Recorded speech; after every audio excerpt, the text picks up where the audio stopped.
hearing. There's also a lot of other committee work going on today, so we're trying to maintain a quorum in this room as best we can, and several things are going to be happening. I want to make an announcement because one of the bills that we have not on the main calendar but on your subcommittee calendar later, which is House Bill 410.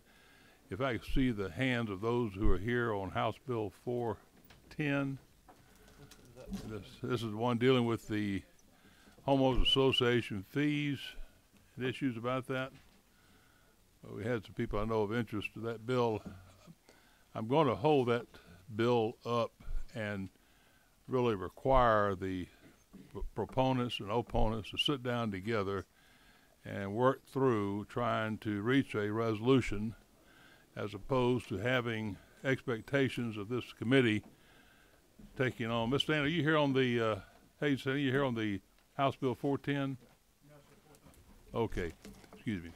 But anyway, there is a 410 dealing with Homeowners Association fees and questions about propriety of how much we charge for certain parts of those services. If we try to do that, I don't know where we're going as far as the end result, but I can assure you that if the two sides cannot sit down and get something worked out, more than likely we're going to take the bill in and do something that may not make either side very happy. So, as judges say, you're better off keeping your faith in your own hands and resolving that way, as opposed to allowing, in this case, a committee to work on it and nobody really be happy about it. So I'll get that word to them as they come around. We've got a lengthy calendar today. We've got several things that are fairly quick. I don't know if Mr. Hilton here. Excuse me, there you are. And if you will come forward, you've got a bill that is House Bill 370, working on LC 288325. Mr. Hilton. Yes, sir. Thank you, Mr. Chairman, members of the committee. If I had $1 for every time someone said I have a simple bill, I would start a savings account. And that's what House Bill 370 starts to do here. House Bill 370 authorizes the Municipal Court of Judges of Georgia to create voluntary savings plans for their municipal judges. All participation in the plan is voluntary.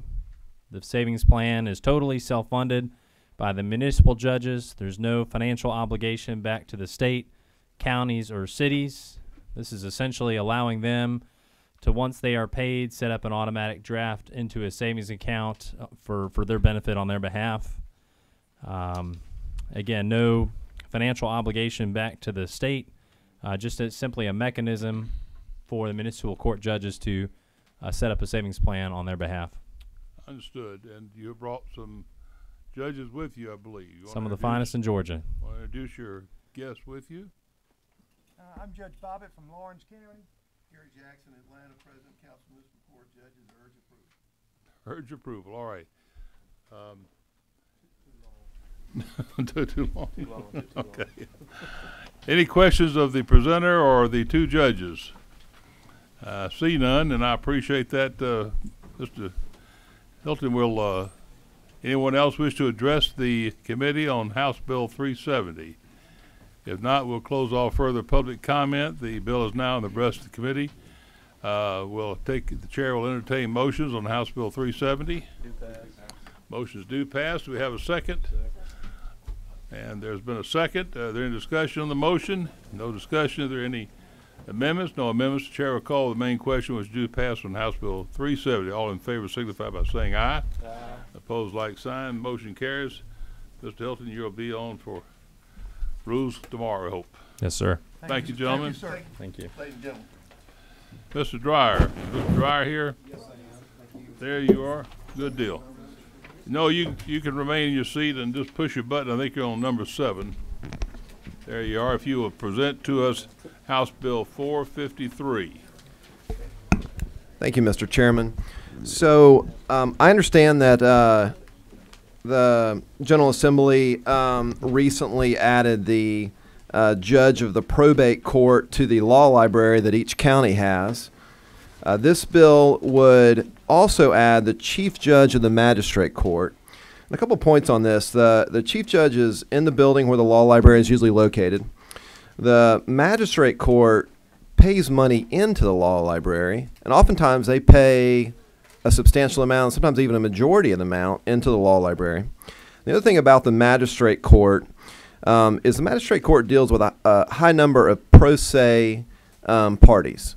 These pro se parties need access to information that they can understand through these law libraries, and magistrate courts have an interest in helping have a library that is accessible for pro se litigants and would have such things as forms and practical law magazines and those kinds of things.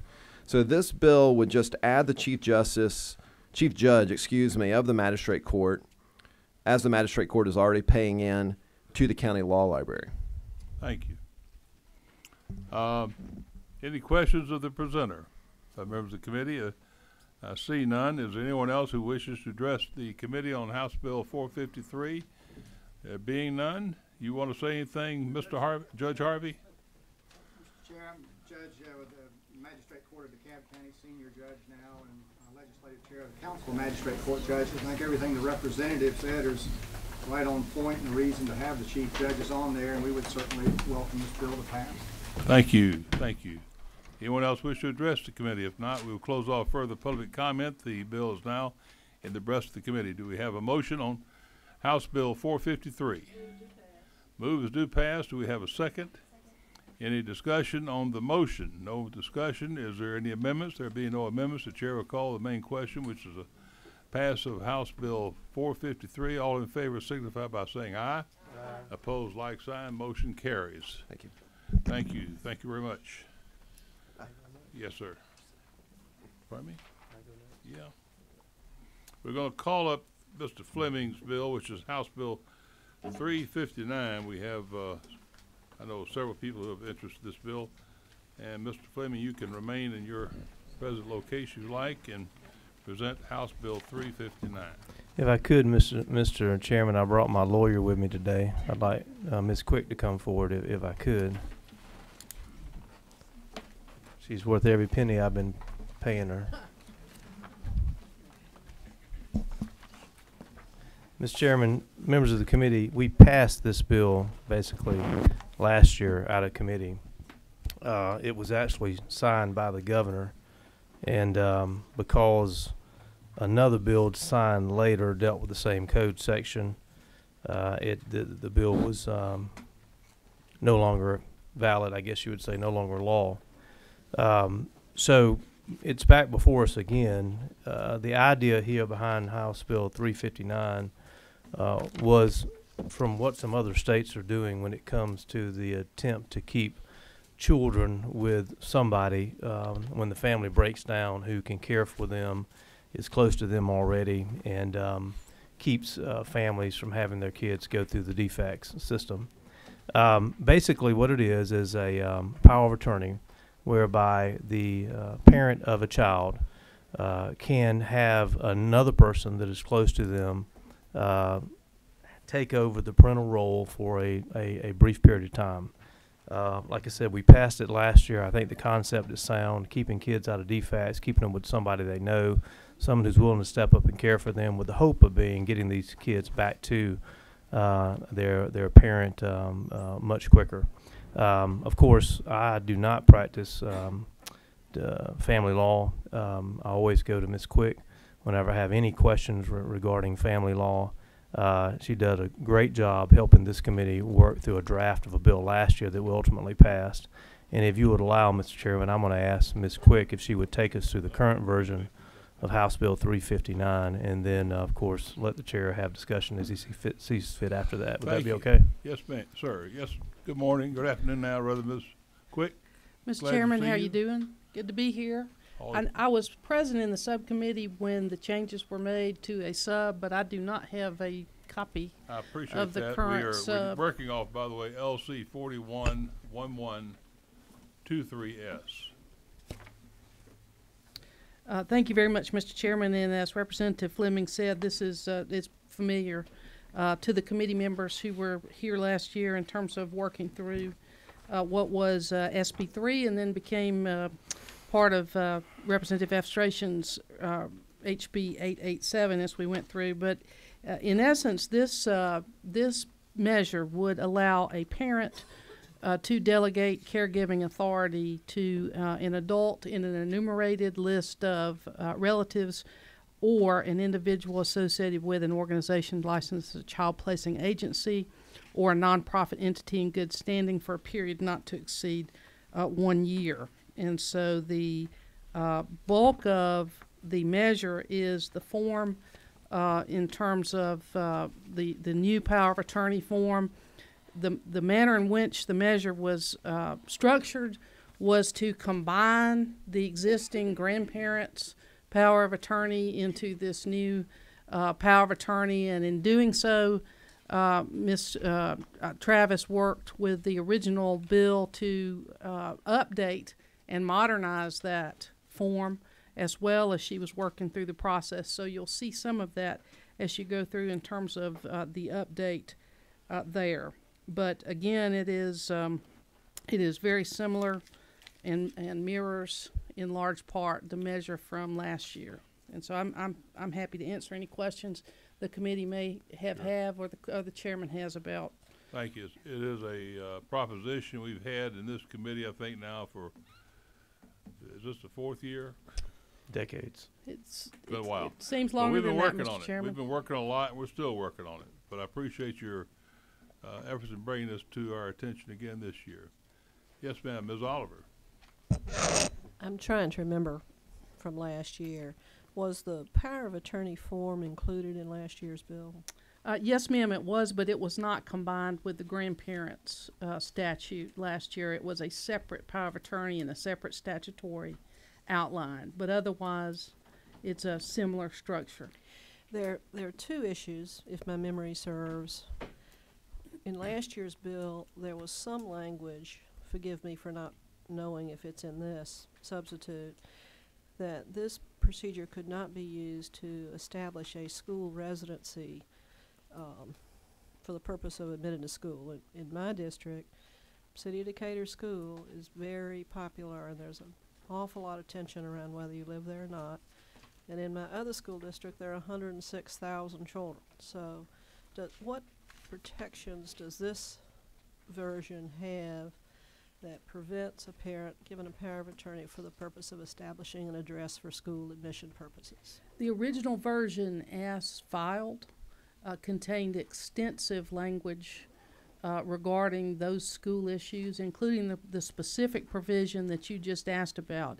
That was removed in the subcommittee process and from this version. So there's no specific language about educational matters and dealing with those school issues in LC 411123S. Isn't there a probate court procedure? There is some procedure used in DeKalb where a judge reviews residency for educational purposes. Is that in the statute somewhere else, or is that unique to DeKalb? I'm not sure that there is a probate court statute along those lines. They may do that in connection with a temporary guardianship application, Representative Oliver, because that is in the past how we've had to utilize, even in a family member situation, a change that was necessary to enroll a student. But in terms of it being statutory, we did learn last year as we were going through this process that some school districts have these mechanisms in place already, have their own forms, and allow this type of thing without any thing from the parent or an order from a court. And a lot of that detailed language came from the school districts. It was foreign to many of us in the family law arena, but it came from what the schools were requiring. School districts do handle this very differently, and there's a huge amount of sensitivity in my area about this particular issue. We're not giving any direction by this legislation to what or how the schools are to handle the issue of admittance of a child under this power of attorney. And that's why the temporary guardianship procedure, I think, is the procedure used in DeKalb, approved by the school system. There's a special court hearing, there's a special, so that's a concern. Yeah. The second issue that I remember us discussing a lot was the dynamic, which happens, and I see it with some regularity, that a family member will take custody of a child to avoid defects oversight, to avoid an ongoing investigation. Where in this bill is the language set out that prevents a parent who's subject to an ongoing investigation from using this procedure to escape, to stop the investigation? Representative Oliver, that would be lines 96 through 101, and that's language that has carried forward in all versions of this measure that I have seen. And again, this was not originally my measure. Unfortunately, I was seated at the table just listening one day, and as this came up last year, and Representative Fleming grabbed me and asked me if I could do some work, and he's had me working ever since. But as best I recollect, these lines have been in every measure. So thank you. You've directed me to the correct place, but I'm trying to figure out how this is going to be enforced. A parent shall not execute a power of attorney so long as DFACS has an open child welfare youth services. But how is that going to be enforced? Because all this is private, independent of any court oversight. I don't know how it would be enforced unless the state entities and actors became aware of it, and then it would affect, in my view, the validity of the power of attorney. And I do want to go back to your last question about the school for just a moment and just call to your attention lines 56 through 59 of the bill, where it gives the broad power for the agent to have the same rights and duties as responsibilities that a parent would have. And I think, to the chairman's issue and point, that does not then the legislation does not then micromanage how the school district handles this, because each school district is different and will require the other things that they require under those circumstances. Or, I guess, as you pointed out, DeKalb may have their own view of this and may not accept it at all. But the federal law, as we learned last year, and I'm no expert, but the federal Every Child Succeeds Act does have some measures that speak to these kinds of delegations and temporary guardianships and things like that, done just for the purpose of enrolling athletics and that type thing. So, the last question I have, if I may, Mr. Chair. Yes. I'm looking for the language that Mr. Fleming cited about a licensed child placement agency or a nonprofit. Does this assume, therefore, that a non-licensed child placement service, just any nonprofit, is authorized to accept all parental authority for a minor child? That would be lines 36 through 39, actually 36 through 38 of the bill. I'll point you there. Mm-hmm. License, okay, child placement or in a nonprofit in good standing. I'm looking at line 37. Yes, ma'am, that's And correct. the only limitation there is for a year. So any nonprofit, Druid Hills Golf Club is a nonprofit, so they are authorized under this to assume parental authority. For an individual associated with a nonprofit entity in good standing with the IRS. Well, it says nonprofit entity, so that would be an entity, not necessarily an individual. I'm asking myself that. I think Ms. Stevenson says let me jump back to page, line 33, and we'll follow along, make sure I'm not misleading you here. The parent of a child may delegate caregiving authority to an adult, and then it talks about this stuff, or is on 36. Right. And then another to an adult or, associated with an organization licensed as a child placing agency. and then there's another or on 37. Yes, so ma'am. I don't say, so you think the adult goes to is associated or, but there's not an is associated with a nonprofit, there's just an or on 37. I believe it would have to be to an individual. But I don't think that's what it says. It's the thought was, I believe, behind the or nonprofit was to to recognize religious institutions as having the ability to set up a means of accepting children. But not which- Druid Hills Gospel. without naming them as such. Because there are some that do that. Churches are involved with, in their community with, what you have is parents who really fall on hard times. They lose a job, they lose a home, they lose a car, they lose everything more or less, and they're in a desperate state about their children, so what they turn to a lot of times is the church organizations. I've done adoptions, private adoptions through Yeah. churches. I Yeah. mean, but I'm concerned about the non-faith-based or the non-child-related nonprofit that would have some authority here. Understood. Thank you, ma'am. Is that you, Ms. Evans? Thank you, Mr. Chairman. And you started to touch on my question. Representative Quick, I just want to make sure I'm understanding the main purpose here. I think I do, and I just want to clarify it in my own mind. We're talking about exactly what Chairman Willard referred to, a situation where somebody's lost a job or someone's got sick, and they're not looking to give their, to have their child adopted by someone else, but they're just looking for a little bit of temporary help in troubled times. Is that the purpose of this limited power of attorney? That is correct, because as you know, and as Representative Beskin and I discussed at length earlier last week, in terms of what a custody change would do is remove the liberty interest of the parent in their relationship with the child and completely change their legal status in terms of future actions. This does no such thing. It allows them to protect that liberty interest by delegating the caretaking authority for a limited period of time under these circumstances. So the short answer is yes. Okay, thank you. Thank you. Did you have another question, Ms. Oliver, or did I just? No, sir. Was that you? sir? It is me, I'm- Mr. Chairman. I apologize. Excuse That's me. quite all right.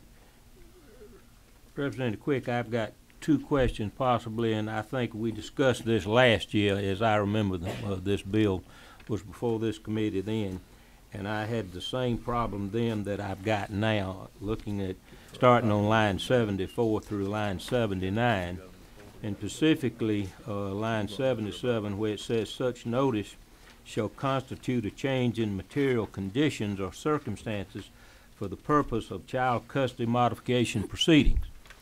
Now, I understand what that says, but I guess I'm concerned that the person who signs this affidavit, the custodial parent, usually the mother, is she realizing that she's now telling the court that this is a change of circumstances which I can give up custody of my child. He or she is not just giving the temporary custody, in fact, to somebody else they're going to give this to, but they've said, and for lack of a better term, I'm going to say this: I've committed an act or done something that requires you to change custody of my child, which normally nobody wants to admit, and I've been through enough of them that usually one side is trying to say the other side has done something that jeopardizes the child, and therefore it's in the best interest to move.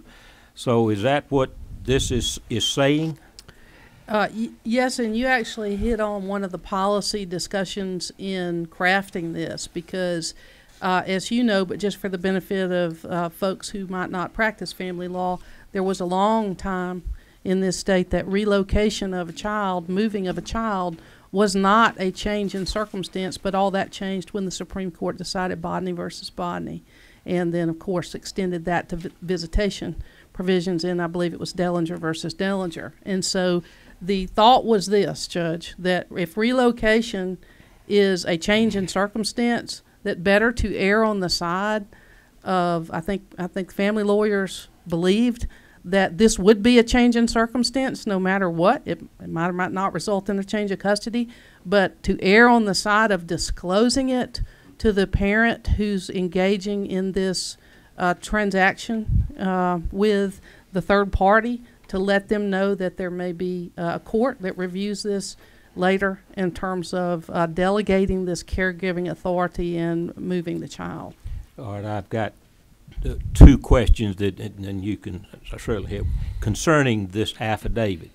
Is this power of attorney now, and I use this term again loosely because it hadn't been voted out, but we've got a new power of attorney bill that passed out of this committee last week, I think it was, or was it Monday? last week, that changes, got all the new forms and new procedures to some extent.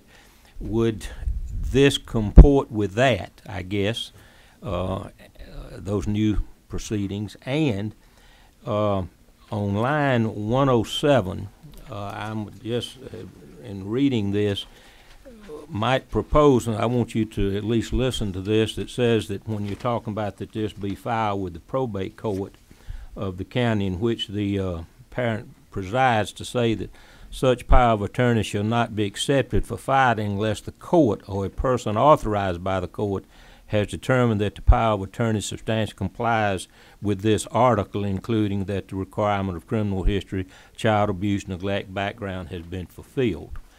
Would you have any problem with that as an amendment to this bill? I'll try to answer both those things Okay. and say that, of course, it's Representative Fleming's bill. So I'll leave that for him to decide and for him to answer that question. We have discussed the fact that probate courts are sort of a general repository for many things that are filed, one of which is wills for safekeeping. But that will is not public record at that Yes, sir. time. It's for safekeeping. It's put in the vault. You pay a fee and they write your name down. Yes, sir. That's not happening in this instance. That is. This is being accepted as a document to be public as such. Well, I think that's for the committee to decide. Well, And I would just say it that way. And also with regard to, I believe you're maybe referencing Representative F. Stration's power of attorney bill that the committee Right. has worked hard on. I'm going to confess I've not studied that measure in detail, so I hate to say that's for each and every member of the committee to decide for themselves whether or not Mr. Chairman, if I may, I've hired an expert witness, and he's right here, Ms. F. Stration, his bill, and he just told me it would not create the problem that the judge was worried about. So, We looked at it too. yeah, I need a lot of help. Will you help me, Representative Aller? Can I hire you? Okay, all right. So I hope that answered your question, Thank you Judge, and I very wasn't much. trying to duck them, but All right. I think those are things. Mr. Holcomb. Thank you, Mr. Chairman. Did I get the right one? I got there. Excuse me. You're on. Thank you, Mr. Chairman. I very much appreciate and understand what the goal of this legislation is. I want to make sure that I understand the revocation aspects. So on page 4, a parent can enter into or create a power of attorney, designate an agent, and then this gives the parent the right to revoke that, and then upon that revocation, it's canceled and terminated completely. Is that accurate? That's correct. Okay. And then in lines 124 and 125, it says that a power of attorney executed under this article may be terminated by an order of a court of competent jurisdiction. When would that come into play, where you go into court to get it terminated? Just following along with the judge's thinking and question about material change in circumstance, you could have another parent who got notice that would file then for a change of custody action, and that the court that took jurisdiction of that might take action to terminate this power of attorney. And also a third party.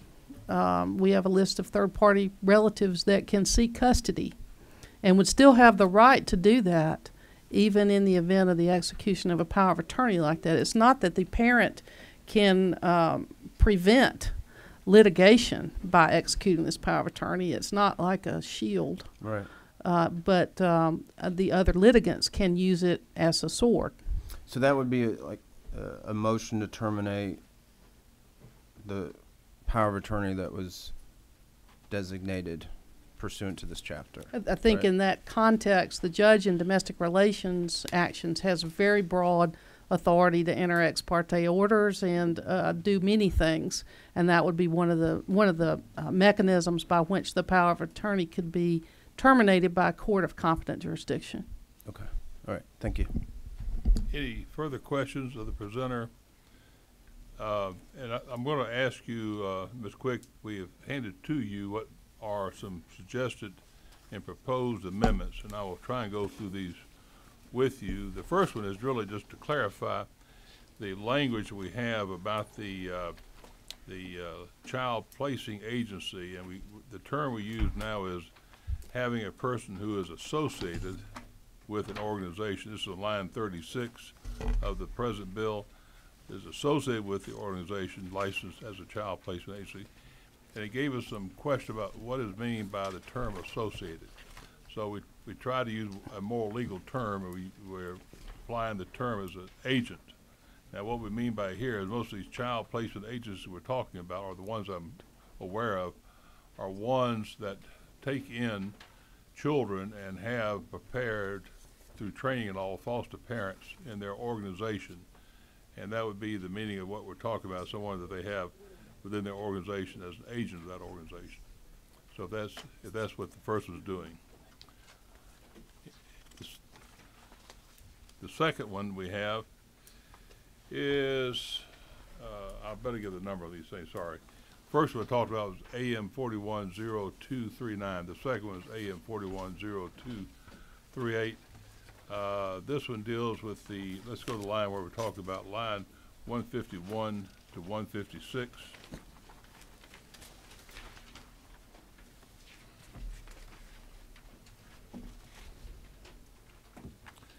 The current law is, or the current bill proposes an agent who has been delegated caregiving authority under this article shall not be subject to the requirements of any other child care facility or foster care licensing provisions, and such delegation shall not constitute an out-of-home child placement. We wanted to clarify something here. We're saying that we're using this language, caregiving authority delegated under this article shall not constitute an out-of-home child's placement. And then we went on to paragraph C, an individual who is approved as an agent by an organization licensed as a child placing agency or a nonprofit entity in good standing with the Internal Revenue Service as provided in the various codes shall not be exempt from the requirements of Chapter 5 of Title 49 regarding the licensing and inspection of child welfare agencies. And all we're saying here is, if, like Gosling is used that term, is there's an organization of the Cherokee County I'm familiar with that place children, and in placing those children, they are still under the oversight, you might say, inspection-wise, by the Department of Family and Children Services for being sure the care they're giving is corrected to the interest of that child. Then the last one is paragraph C, I think is changed to say the execution of a power of attorney under this article should not delegate caregiving authority for more than one child unless such power of attorney delegates caregiving authority for children who are siblings. So we keep a family together. That was the thinking there, is that the parents many times are going to have more than one child.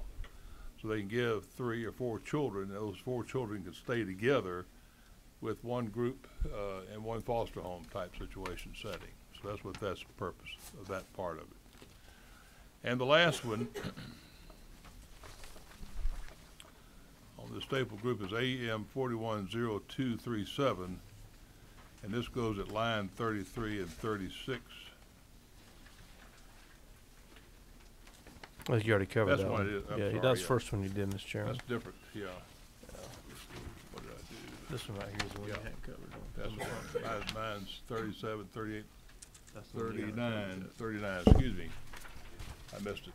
I missed it. We'll go to lines 72 and 73, beg your pardon. I covered the other one, reading the wrong one. So line 72, 39 is 0239.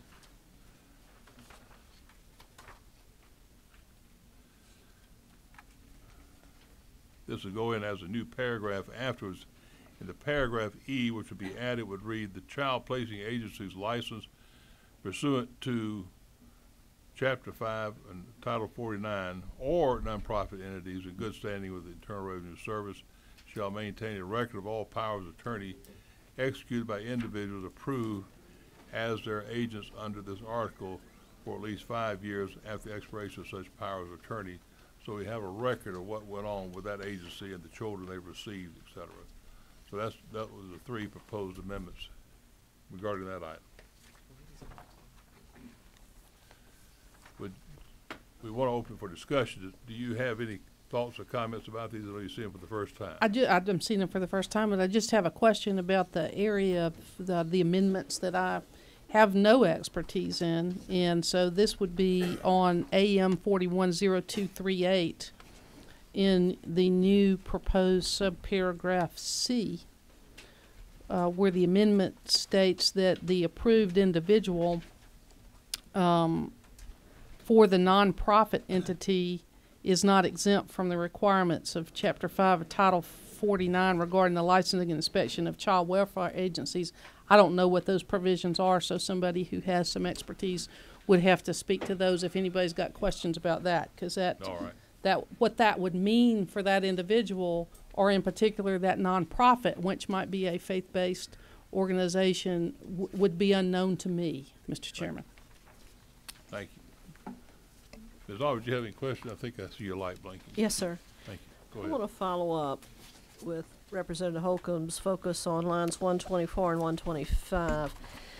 The non-custodial parent who may get notice through a letter, registered letter, is going to have to initiate an original action in Superior Court. You agree that that would be the route to obtain an order of competent jurisdiction? I do. He or she, more likely to be he, probably could not and may be entitled also to initiate an action in juvenile court claiming deprivation, and that would be an order of competent jurisdiction. Correct? Juvenile court's a... If they have a lawyer, I doubt they're going to go to juvenile court as opposed to Superior Court, It's because cheaper. it's also not a permanent situation. But I understand what you're saying. There could be two venues for the person seeking custody. If the probate court is going to publish this, is going to file it, which is in effect a publishing,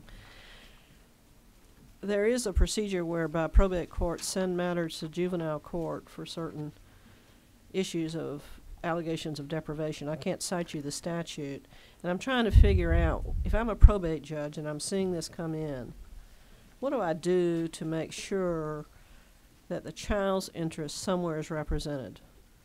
Both Superior Court and Juvenile Court, for the most part nowadays, have child interest advocates, either CASAs or lawyers. But in this procedure, unless somebody initiates an action, there's not a child's interest being articulated in any way, independent of the parent and the child placing agency or relative. Am I correct about that?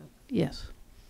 And would not in this scenario, because I don't think anything about this is contemplating any court action or court involvement. I believe that's the whole point of this, is to ensure that the parent can protect their relationship with their child and protect the child in this what hopefully will be a temporary which is a situation. priority of the parent's interest against the other parent's non-custodial interest, if they're married, and potentially a priority over potentially the interest of a child. That's I'm not sure I understand your question. It's not a question, it's a comment. Okay, I'm sorry. Thank you, All Mr. right. Chairman. Thank you. Any further questions of the committee of the presenter? We have one other person who signed up. If you would stand by, please. Yes, sir. Representative Quick. I have Mr. Carl Lehman, I believe. Mr. Lehman, please come around.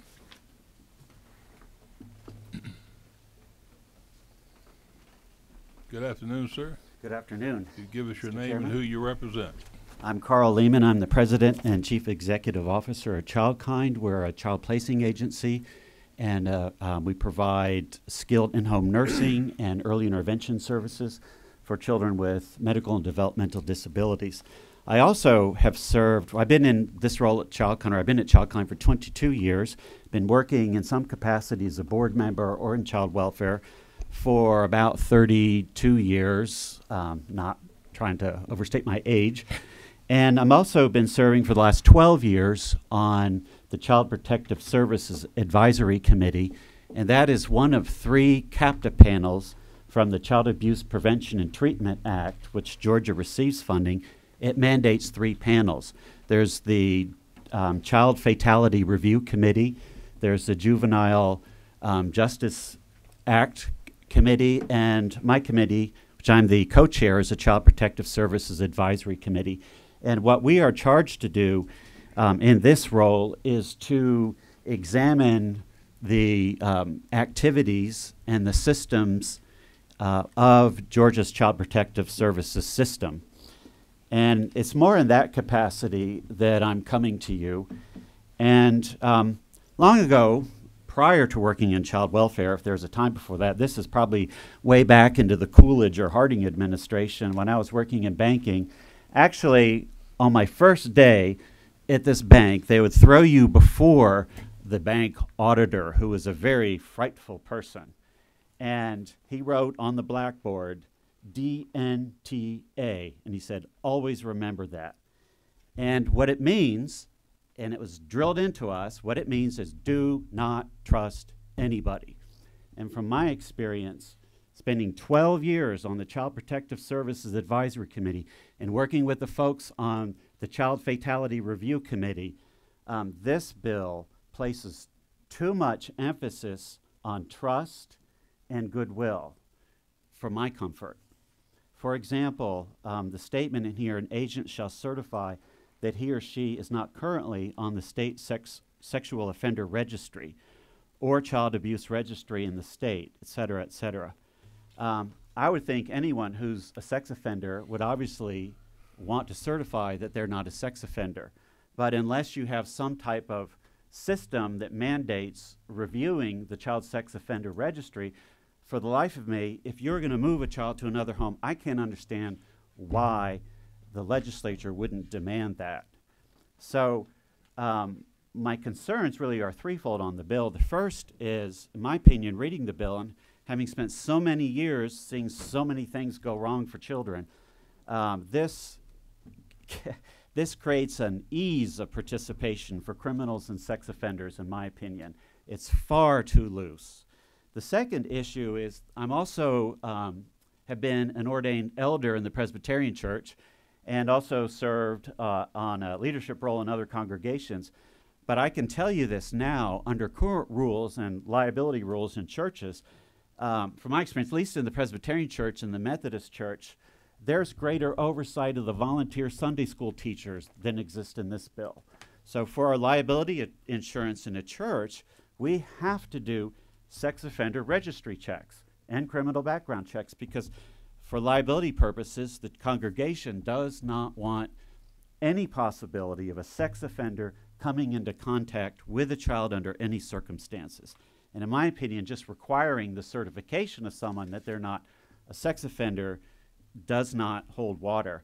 And the third is regarding nonprofits. There are a lot of nonprofits. You know, the Nubians were a nonprofit organization. The Church of Scientology is a nonprofit organization in good standing.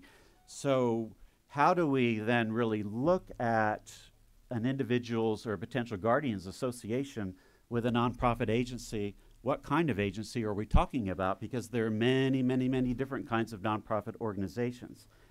So my honest opinion is I would require greater court oversight. I know we're trying to avoid court oversight, but from my experience in child welfare, sometimes court oversight is a good thing. And I think, Mary Margaret, you mentioned about the lack of child representation, but children who are navigating through the court system often have a child advocate attorney. And those children, you know, in this bill, they're passive agents in the whole bill. And I think a child advocate attorney would help ensure that their best interests remain first and foremost. The second thing is I would mandate criminal background checks and sex offender registry checks. And for the life of me, in this day and age, I cannot understand why any organization that's involved in this or any parent that's involved in this would not want that to happen. And the third thing is if a child's going to be at a home for a year, well, there are a lot of things about that home that might not be good for a child. So I don't understand why there could not be some form of home study that's mandated for these individuals who will be the power of attorney for this child in their own home for an extended period of time. And that's about it. But other than that, I think it's a good thing. It's a good step, but it is too weak in its oversight for protecting children. Mr. Thank Lehman, you. hold on. Are there any questions of Mr. Lehman? I have a question, Yes, too. sir. Yes, sir. How'd you find out about this bill being on this committee today, Mr. Lehman? I'm a member of Together Georgia, and I'm in fact the board president of Together Georgia. It's an association of child welfare agencies in the state, and we just get a list of the bills that are before committees, and I review them. Didn't know it was in subcommittee. Well, when I review the bill, and then we work with our lobbyist for the trade association, Who is I can that? find out. It's Stan Johnson. Jones, I'm sorry, Stan Jones. Have you and Mr. Jones discussed this bill? Not before this morning. Okay. My next door neighbor's name is John Neal. Mm-hmm. He has 2 children. Their mother died of cancer not a few years back. We've been living next door to each other maybe 15 years now. John also has heart problems. If he has to go in the hospital and wants me to be able to take care of his kids for a short period of time, should John be able to sign these forms and let me do that? Yes. Because that would fall under the prudent parenting standards, which apply to foster parents, that you're a known entity to the individual. And I don't know that there's anything under current Georgia law that would prevent some type of relationship from happening. What under current Georgia law would allow John Neal to sign the documents to let me take care of Franklin? I'm not certain of that. Nothing, I think, and that's what Yeah. we're trying to do now. Now, do you really want court oversight between me and my neighbor? Well, I look at it from a different perspective in that I'm trying to look at it from the big picture. So I'm looking at it from all of the children of Georgia in households that might be under similar circumstances.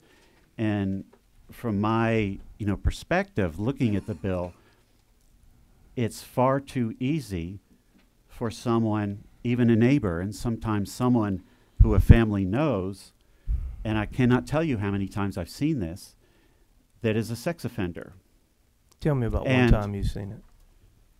Through our role as a placing agency. But let me back up. And what I'm trying to say is to do a sex offender registry examination on you in a criminal background check is something that doesn't take a lot of time and it's not very expensive. And my neighbor John should be required to do that according to you. I believe you should. Thank you. If you're going to have that child in your home for an extended period of time. I've already done that, and he never did a criminal background check on me, but I get you. Thanks. Okay. Thank you. Nothing further? Do we have anyone else who wishes to address the committee on House Bill 359? If there is no one else, we will close off further public comment. The bill is now in the breast of the committee. The chair will entertain motion. Do pass, Mr. Chairman. Got motion do pass. Is there a second? Second. Motion's been seconded. Do we have discussion on the motion? Ms. Oliver, is your motion or amendments? I have amendments. All right. Anybody have any discussion they wish to bring before the committee this time? If not, the chair will entertain motions to the House Bill 359. Ms. Oliver, you had your button pushed first. Please proceed. I wish to offer an amendment for the committee's consideration, beginning on insert line 68. Any person who accepts care and custody of a child pursuant to the provisions of this article shall be deemed a person mandated to report suspected abuse and neglect. And I'd be happy to explain that when the chair would like. If you would please explain. One of the things that concerns me as a potential, because I do see this in my practice, is families that are having enormous stress will privately try to place a child within a family or within a family network in order to take the spotlight off them. the person who's receiving this child should have a responsibility if he or she is in any way aware or concerned about the bad conduct of other people in relation to this child. I think that one of the ways to assure that the person receiving custody of the child understands that full responsibility of the potential abuse is that they be to be a required mandated reporter of child.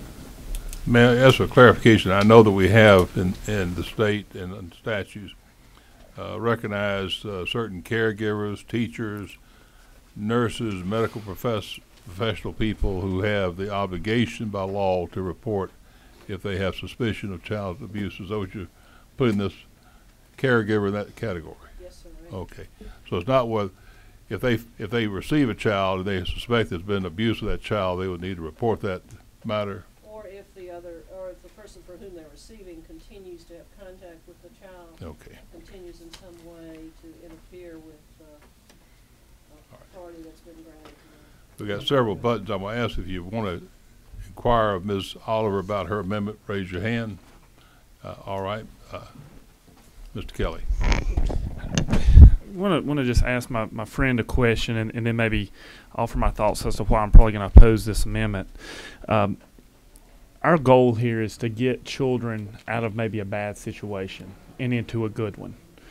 And I'm concerned that if a parent who may be trying to do the responsible thing at the time, after maybe making some mistakes, that if they have the fear then of being reported, that they may not be willing to do the right thing of letting the child go to a better situation. And I think back a couple years ago, we had a measure that allows friends to take another friend who may have overdosed to the hospital without fear of being prosecuted for doing drugs with them. Gives them some immunity from the prosecution, because we want people to get help if they've overdosed without fear of that. So I just have concerns that when a parent maybe has made the decision now to do the right thing, even if they've done some bad stuff in the past, that if they have the fear of them being prosecuted, that they wouldn't do the right thing at that point. So I certainly understand where you're coming from. I know your intentions are pure, but I want to just mention that to you and let you know that's why here in a minute I'll be opposing the amendment. I think that's a fair comment. I think that's very fair, because what most of us are focusing on potentially in terms of trying to be protective are the factually bad scenarios that are dicey for families. I think this bill somewhere exempts all the military procedures about what a parent does for deployment, and the parent who knows that they're going to be out of the country, for instance, or extensive health issues, can easily, in this world it's easier than most other things, go to the probate court and get a temporary guardianship that would absolutely secure us. So these cases that we're talking about here are for the parent who is in trouble, without resources, perhaps, and is looking for help. So I think that's a fair comment. But I am more concerned about the child's protection in that scenario. Sorry to interrupt. No. Were there others that want to question or inquire with Ms. Oliver? Raise your hand. Yes, ma'am. Ms. Hanson. So we have a mandatory reporter, basically a statute, 19-7-5C1. Would it be more appropriate to bring, legislation adding this type of thing to that statute as opposed to just laying it out in this bill, maybe? I think that's another option, but this is the bill before us right now. I just don't know that I think that it's appropriate. Well, anyway. It can be offered as amendment to that section as an alternative. Ms. Evans, you have your button pushed to talk about the amendment, or another amendment? Judge? Yes, sir. Go ahead. I do, Mr. Chairman, and certainly in deference to Representative Fleming, who I respect greatly. I'm still would request an amendment that I've had passed out to everybody that would add to the end of line 1 at 107 Okay, I'm sorry, I did not make myself clear. Oh, I I was apologize. asking about, inquiring of Ms. Oliver about her No, proposed I amendment. apologize. No, sir, I don't want to inquire. Okay, so we have, we've completed the discussion with regards to the Oliver amendment. Is that correct? The chair will call for a vote on the Oliver amendment. All those in favor of the amendment signify by saying aye. Aye. Opposed, like sign. No. The chair is ruling that the amendment fails. Do we have further amendments? Yes, Mr. Chairman, I would. I think Ms. Evans Okay. may have been next. Ms. Evans, you want to do yours, and I'll get back to you, Judge. Okay. Thank you, Mr. Chairman. My amendment relates to line 33 and 39. It was passed out around. And Mr. Chairman, I know you may have an amendment that deals with the same section. Go ahead, I'm sorry. No, I'm sorry. I just wanted to make sure that you were aware that I'm going to talk about an amendment to line 33 and 39, and I think there was a proposed amendment that related to the same section, so I just wanted to alert All right, you or whoever. You've got a sheet you've handed out, which is LC 411123S, proposed amendments. Is that the one you're working from? Yes, Mr. All right, Chairman, thank lines you. 33 and 39. And the amendment would simply add clarification that what we're dealing with here, what we're trying to aim at here, are powers of attorney in situations where there are hardships, and then attempts to give a definition, a non-inclusive definition of what those potential hardships may be, just to provide more guidance to the public about what it is we're doing here. And so I would move at lines 33 and 39 as you see set out on the paper here, and that's the amendment, proposed amendment. And you have 39, which will relate to that proposed amendment. If the issue of the hardship is accepted by the committee, then we'd look at the next amendment. Is that correct? Yes, sir. All right, thank you for clarification. Any questions of Ms. Evans regarding her proposed amendment at line 33, which is to insert before a parent when hardship prevents a parent or parents of a child from caring for that child, comma. Yes, sir. Mr. Powell. You want to use that? Thank you. I apologize for sort of getting here late, but based on my conversations with Representative Oliver, it's my understanding that if this bill were adopted, that this would be the exclusive method by which we could, in short of a court order, of entrusting the care of a child to someone else. Would that be correct? I don't know the answer to that. I think that's a fair assessment. All right, then my question is, if this is the only way, because, you know, I have sort of invented my own over the years to deal with folks that are going out of town. They've got somebody looking after their children while they're gone. They want to make sure that there is care for the child, school, hospital, medical, all of that kind of thing. And none of that's hardship. Now, so if we insert this, does that keep me from being able to use this kind of form for those kind of circumstances? I don't think it would keep you from using this type of form, because the definition of hardship that I'm going to propose would be non-inclusive. But I also think something that came up a little bit earlier is that in a situation where you know and If you're I'm on vacation, I'm not hardshipping. No, but where you're planning in advance, this situation where you're going on vacation or going to be gone for a long time, it sounds like the situation that can't remember if it was Representative Oliver or Judge Caldwell referred to earlier, where you could go and get a temporary, you would have a temporary guardianship. Because this bill alone, I don't think the form that we're talking about in this bill, I don't think would allow you to do some of the things you're talking about anyway. For example, some of the school and medical care. So I think you're talking about, I think it's something different, and I don't think putting this language in here will prevent you from doing what you want to do, because I don't think you would use this form anyway for what you're talking about, my understanding.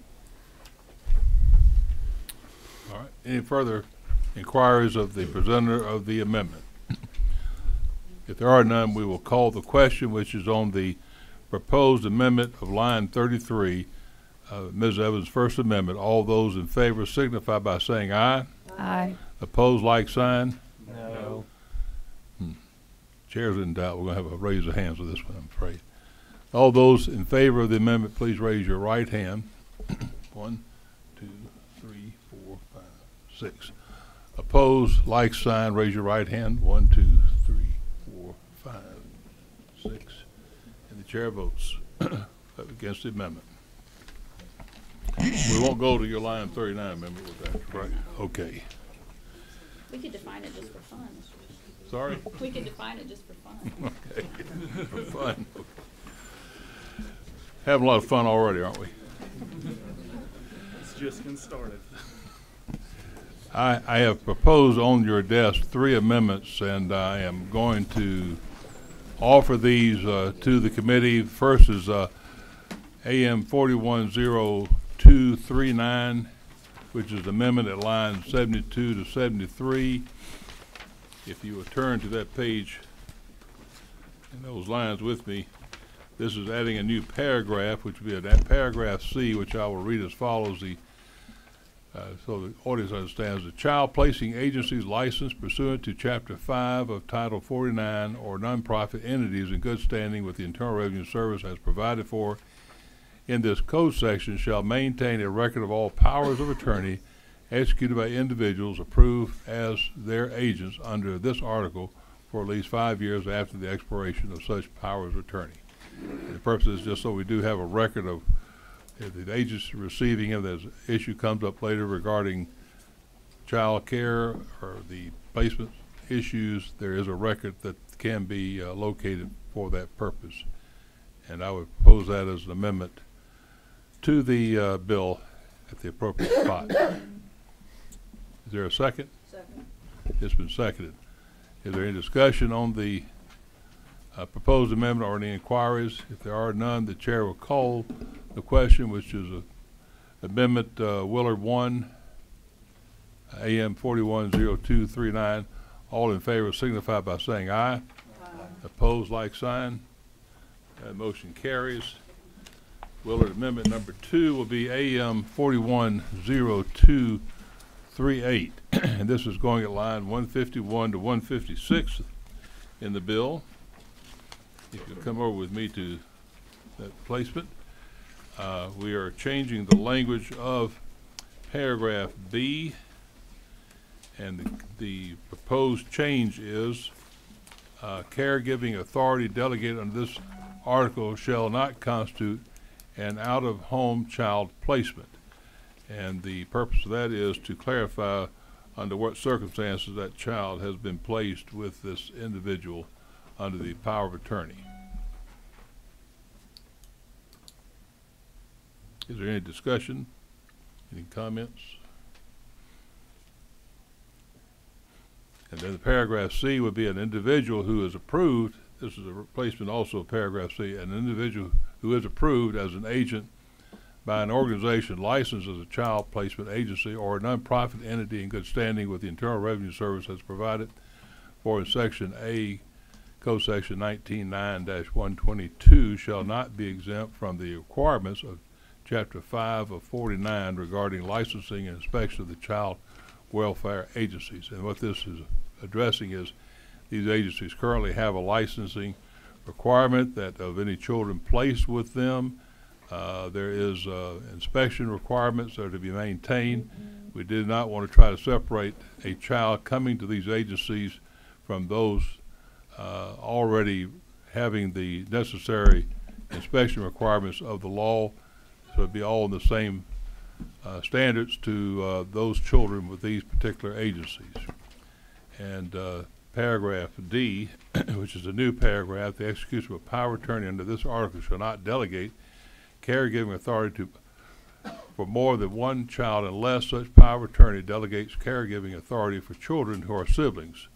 So the idea is not gathering up and collecting children from various families to have them go through one power of attorney, but you could have siblings related placed by that family with the power of attorney for all the children. Mr. Chairman, could that include step siblings?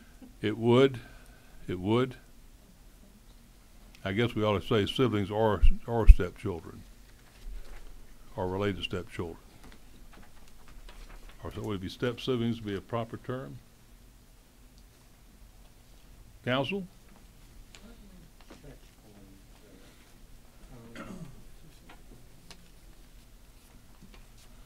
Siblings or step siblings? I think so. Or step. Then I will suggest adding step siblings at the end of that sentence. Or step siblings. I'm sorry? Or step siblings. or step siblings, yes. So at the end of line 12, after siblings or step siblings.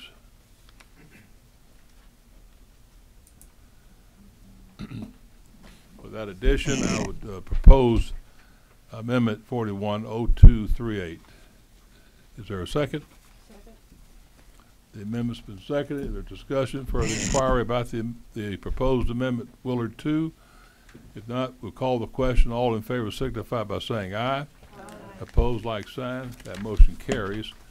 The third Willard amendment is AM 410237.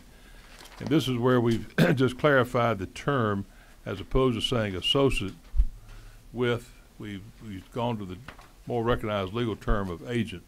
And it says a parent of a child may delegate caregiving authority regarding such child to an individual who is an adult who resides in this state and who is a grandparent, great-grandparent, step-parent, former step-parent, step-grandparent, aunt, uncle, great-aunt, great-uncle, cousin, or sibling of such child, or is approved as an agent of an organization licensed as a child-placing agency pursuant to, and reads the rest of that paragraph. So the only thing we're doing there is changing associated with to the term agent. I would propose that as an amendment because it's a more recognized term as opposed to associated with. Any questions or inquiries regarding that amendment? If not, the chair will call for amendment number 2. Has there been a second? Second. We have a second to the amendment. Any discussion, further discussion? There being none, the chair will call the question, which is acceptance of amendment number 3. All in favor signify by saying aye. Aye. Opposed, like sign. That motion carries. Do we have any further amendments to House Bill 359? Yes, sir. Ms. Doherty. And I thank you, Mr. Chairman. First, I'll say that I appreciate what this bill is trying to do, and maybe I should have brought this up at subcommittee, but I've heard some testimony, and it seems like maybe this is trying to be a more temporary fix. So I guess I will move to amend line 38, where it says not to exceed 1 year to not to exceed 6 months, and likewise line 259 replace 1 year with 6 months. Your proposal is to bring it down from a 1 year maximum length of time to a 6 month maximum length of time. Yes, Mr. Chairman. I was originally thinking 30 days, but I thought I would try to. Okay. Oops. We were originally thinking 2 years. Any inquiries of the amendment, the proposed amendment? Any discussion on it? If not, the chair will call the question, which is amending it to change from 1 year length of time to 6 months, the use of the power of attorney. All in favor signify by saying aye. Aye. Opposed, like sign. No. Chair rules the motion fails. Are there any other amendments? There being none, the chair will call the main question, which is a due pass of House Bill 359 as amended as a committee substitute. All in favor signify by saying aye. Aye. Opposed, like sign. No. Chair moves the question has been approved. The bill passes. House Bill 859 gets a due pass. 359, excuse me. All right. If those who need to take a moment to leave the committee room, we'll give you a second. Do we have our judges today with us? I know there's 2 that were supposed to be meeting with us. Judge Gosselin from the Northeast Circuit, are you here? She's actually in public safety, Mr. Chair. Prefer that over us? No, of course not. And Judge Gunter apparently is in the Senate Judiciary. But he knows he has a seat here whenever he Okay. Thank you. We will go next back to Mr. Perkle. Yes, sir. I know you've got a bill that you're anxious to present to this committee to see if we can chop it up for you. Yes, sir. Well, you got me a little scared, I'll be honest with you. But I do I do want to thank you, Mr. Chair, for hearing my bill. I want to thank you for the frugality for which you keep the temperature in this room. As a taxpayer of the state of Georgia, I appreciate that. Are you having trouble breathing, you're telling me? Or it was. It may just be your nervousness. Listen, if it is to put pressure on the presenter, I think that's well and good. If it is to inflict emotional distress, I think we have language for that in the statutes elsewhere. But it feels better actually right here than it does in the back. I present for you HB 50. We're looking at, just for the committee's information, is LC 411126S, and that's House Bill 50. And Mr. Perkle, you proceed to tell us about your fine legislation. Thank you, sir.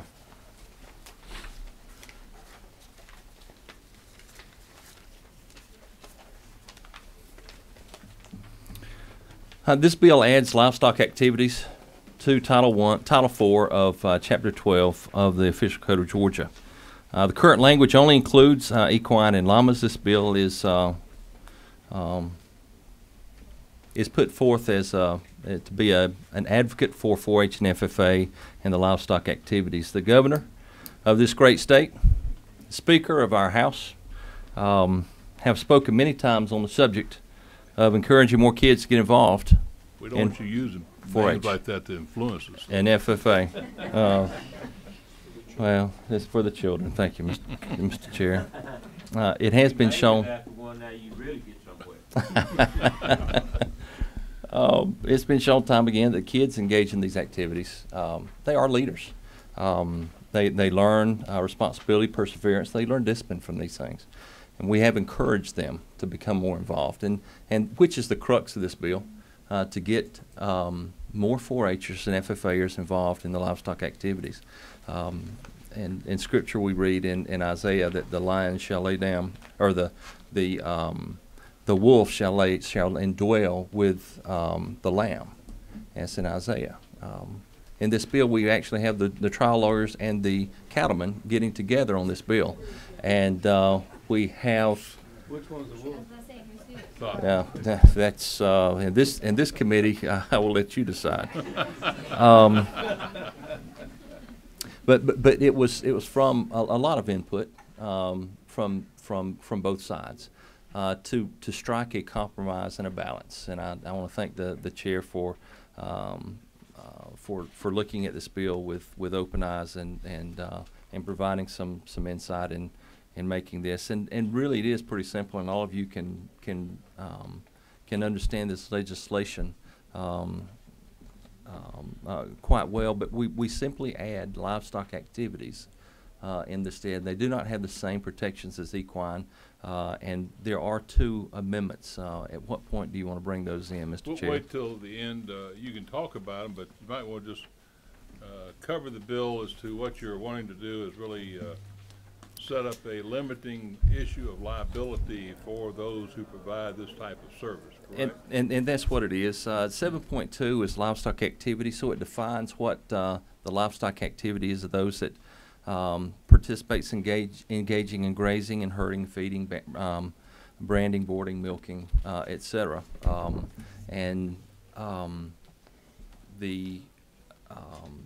The key provision for one of the amendments that we looked at was in line 144, and that's probably most important that we look at that. And I don't have to read that unless you would like me to, Mr. Chair. This is the underlying section? Yes, sir. Okay, this is just talking about these activities, the livestock to cause harm or fail to make reasonable efforts. So the person who's providing the service or this opportunity, if they know that that animal has dangerous propensities, that's not going to protect them. That's correct. As Chairman McCall had stepped into this room yesterday to provide a little support for the author of this bill, as he said, you don't put a 3-year-old on a rodeo bull, and that would not provide any protections in that instance. And so that is the critical point in the livestock activities here in that subsection. There is signage involved, and that's on the very back, beginning in verse in line 209. There are signage involved. Explains the signage from 209 to 222 and 224 to 227 is the signage involved and that must be displayed.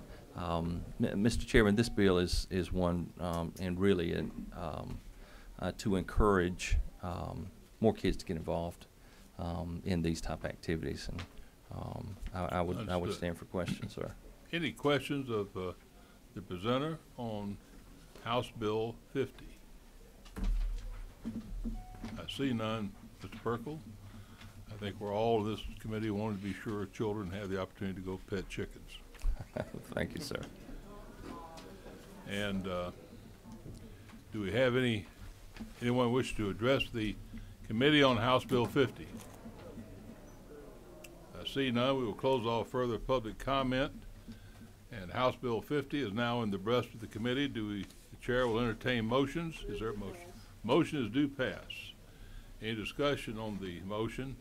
Do we have any amendments? You have in your file an amendment which is AM 410245. This is a Willard amendment. I will state the purpose of this was the concern that we want to be sure that those who are doing this are doing it for the proper reasons, which is to be sure that is to have the activity be for, as has been described to us, for educational, scholarship, or training purposes of children. And so we've added an amendment or changed paragraph 7.2, and I'll state to the committee, if you look at line 75 of the bill, there's currently a definition of livestock activity, and what we have done is really added after participants the following. It says, unless such fees charged are used exclusively for educational, scholarship, or training purposes for participants who are 23 years of age or younger, the care and maintenance of the equipment, tack, or livestock in use during such participation, or for facility overhead costs. So we wanted to be sure that it was not a subterfuge of collecting money and then having it not protect those who may come into harm's way through liability of this type of event. That's the purpose of the amendment. Any discussion or inquiry about the amendment? You have a question, all right? I Yes, do. sir.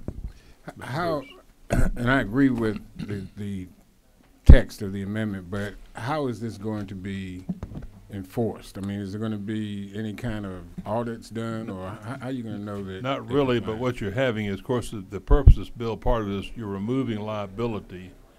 And so if someone does actually engage in this activity and is doing it for improper purpose, where the funds are going into really their own profit gain, then if somebody's hurt, then they're not going to have that protection. They're going to be responsible and liable for the injury that's caused, regardless of having put up signage or otherwise. Okay, so that's the risk they would run. Okay. As opposed to someone who's doing it for the right purpose. So the enforcement would be basically if they do something that causes them to be investigated, then exactly, because today you could have this activity and charge money for it, but you're liable. What we're doing in this legislation, this particular bill, is placing a barrier there of liability if it's done for those right reasons. Okay.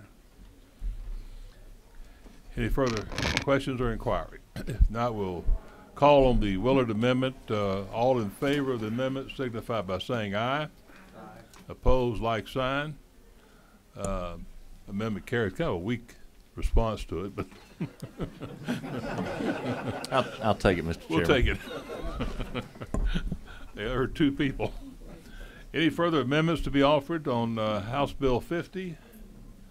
There being none, the chair will call the main question, which is a passing of House Bill 50 as a committee substitute. All in favor signify by saying aye. Aye. Opposed, like sign. Motion carries. Mr. Berkeley, you've got a bill to take the rules. Thank you, sir. I appreciate it. You're welcome. Thank you.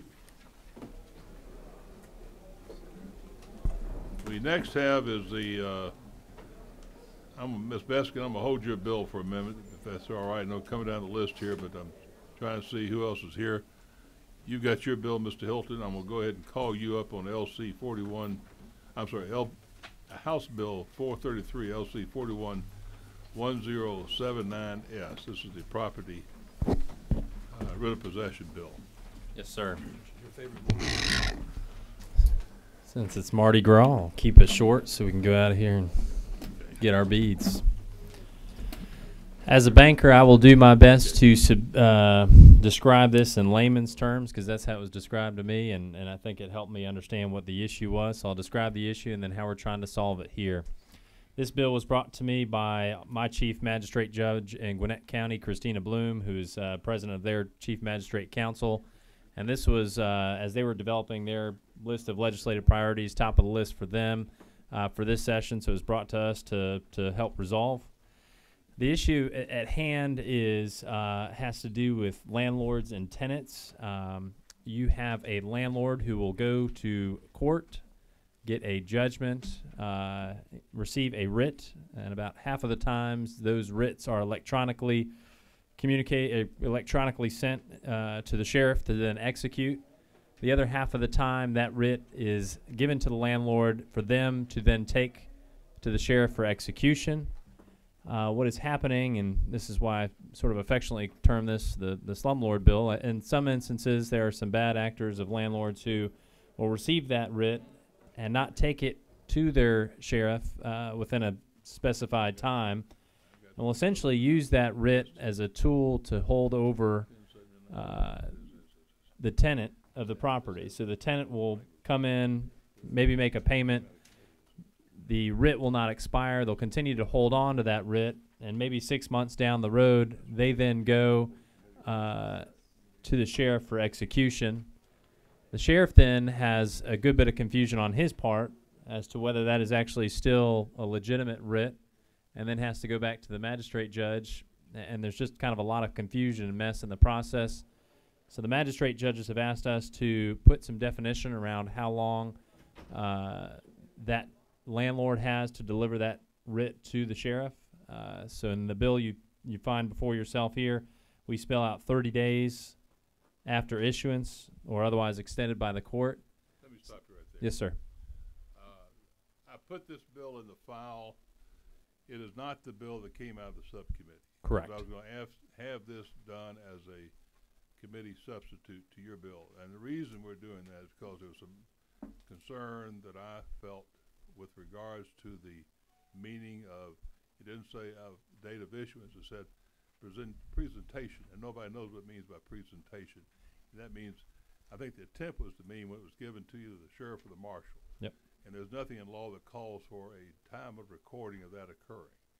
So we know when the judge signs it, he dates it, that's when it's issued. Yep. So I want to go back to that being the basis. If a court desires, I'm just telling committee of reasons why, if the court desires to have a longer time than 30 days, it may do so. Or if it wants to issue 30 days and then later extend that, it may do so. But we wanted to use it from a base time of when the order is actually issued. Thank you. That is correct, and thank you for pointing that out. We did spend some considerable time in subcommittee. What we wanted to do was put together all interested parties, which would have been the landlords and those that represent them. It would have been the sheriffs and then the magistrate judges as well. And so I think for the most part they're comfortable with the language here. Again, this is really won't impact the larger landlords, the post properties, et cetera. This really truly affects the bad guys out there who are abusing the system, receiving writs and then holding it over tenants for a period of time when they should not be doing that. And so this helps to solve that problem. Thank you. Yeah. Any questions by members of the committee of the presenter? If not, we have at least one other person, I think, signed up to speak to the committee. Mr. Stanley. Thank you, Mr. Chairman. If I may, bring up with you. Yes, sir. I'll ask you, Mr. Hilton, if you would. I will. Stand aside for a moment, and we'll let the fine gentleman speak on the bill. Good afternoon. My name is Hayden Stanley. I represent the Georgia Apartment Association. Georgia Apartment Association members Let's use that mic. Own, manage, and develop apartment communities throughout Georgia. Yes, sir. We appreciate the work that you've done on this legislation. We very much appreciate the accessibility provided by Representative Hilton, who has worked with us, the magistrates, and other interested parties to address this. As you indicated, the version that passed out of subcommittee on Friday with this sub reverts closer to the original bill, and we'd like to just share a couple of concerns with this language. Mike Williams can do a good job of introducing himself, but he is our go-to person on landlord-tenant issues as he spends every day in that court. Mr. Williams. Thank you, Mr. Chairman. Again, my name is Mike Williams, as you know. We represent a substantial amount of professional landlords, which are the posts and those larger management companies in Metro Atlanta and throughout Georgia. The concern with the bill, and I'll kind of explain it a little bit, the way the process works is when you file a dispossessory warrant and the warrant is served, the tenant then has 7 days to file an answer. If no answer is filed, then the writ issues instanter. If the tenant does file an answer, the tenant's then given a court date, and when it goes to court, the court then issues the writ in 7 days. Yes. So the concern is with the language of the word issuance within 30 days. So I understand what the intent is. The intent is that they apply for the writ or they seek to execute the writ. What the concern is that it's going to be looked at from the court that you didn't execute the writ within 30 days from the date of issuance, which is the date of the order being issued. That's right. In the magistrate court. And so those are the concerns with the present form of the bill that we have. Well, I don't have the one that came out of committee. I know the word was presentation. And I think the desire and meaning of the term presentation was when this is presented by the holder of the order, which would be in this case the landlord in most cases, is then given to a marshal or sheriff to go out and execute that warrant. Correct? Not exactly. Well, it works that way in some jurisdictions. The way for example, in Fulton County, the writ is applied for as an application for writ of possession process that you file with the clerk's office. The judge then reviews and signs. I want you to focus on this. Correct, Judge. What is the Mr. Chairman, I'm sorry, I'm used to being in front what of is judges. what is in your mind the meaning of presentation, and where is that defined in the law? I agree with you. The word presentation is not the proper word to be used. The terminology is actually applied for or requested. That's actually the terminology that's used. But there's no recording of that. And this is the problem that's going to present. Okay. I can see it happening. You're going to have someone who has an order issued, and after 45 days, the question, well, we use the term presented or whatever you want to call it, or executed, and they'll say, well, you know, the judge had an order and it expired time-wise. How do you know what was the time of the presentation of this order? Great question. Use that term. Great question. So now we're in another stage of litigation where the parties are fighting over what was the term presentation and the date it was, quote, presented or not presented. There's nothing recorded about that. I'm going back to using what is a recorded date, which is the issuing of the order. Now, the judge has two options.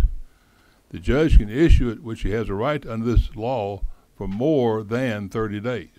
He can issue the order for up to 60 days, we'll say, use that term. Or the landlord can come back and ask the court to extend the order, which under this law he would have the right to extend the order.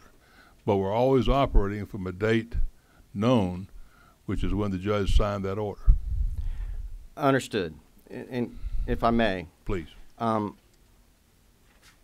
The issuance of the writ is occurring on the date you go to court, or if no answer's filed, that's the operative date.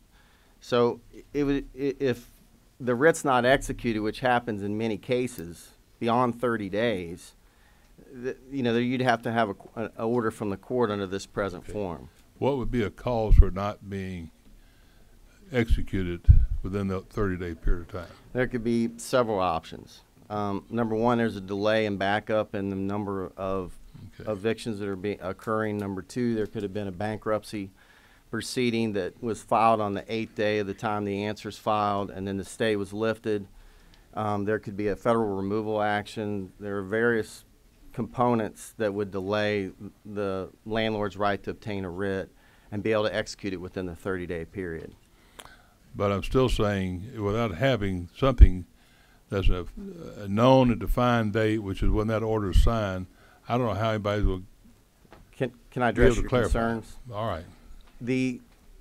There is documentation to clarify the date. When the applications for the writ of possession are applied for, that's our security. That shows the date we applied for it and that we're requesting the execution of it. So it's obtaining the order, granting the writ, and then it's the application process. In some jurisdictions, if it's not an application process, there's a request process. It's all documented with the clerk. All right. The examples you raised, and I'm speaking now and trying to clarify. Bankruptcy is filed, something else happens. You go back to the court and you ask the judge, issue me an order of stay on this order you previously entered, correct? Right. He The example I gave you. He issues an order of stay while those items are being resolved. Correct. Right? Correct. So other example comes to mind is the landlord is negotiating with the tenant, perhaps, to try and get something resolved and doesn't want to go through the execution of that order while there may be some attempts to try and resolve the issue with the landlord. That happens. Always the case, Judge. Exactly. Or Chairman.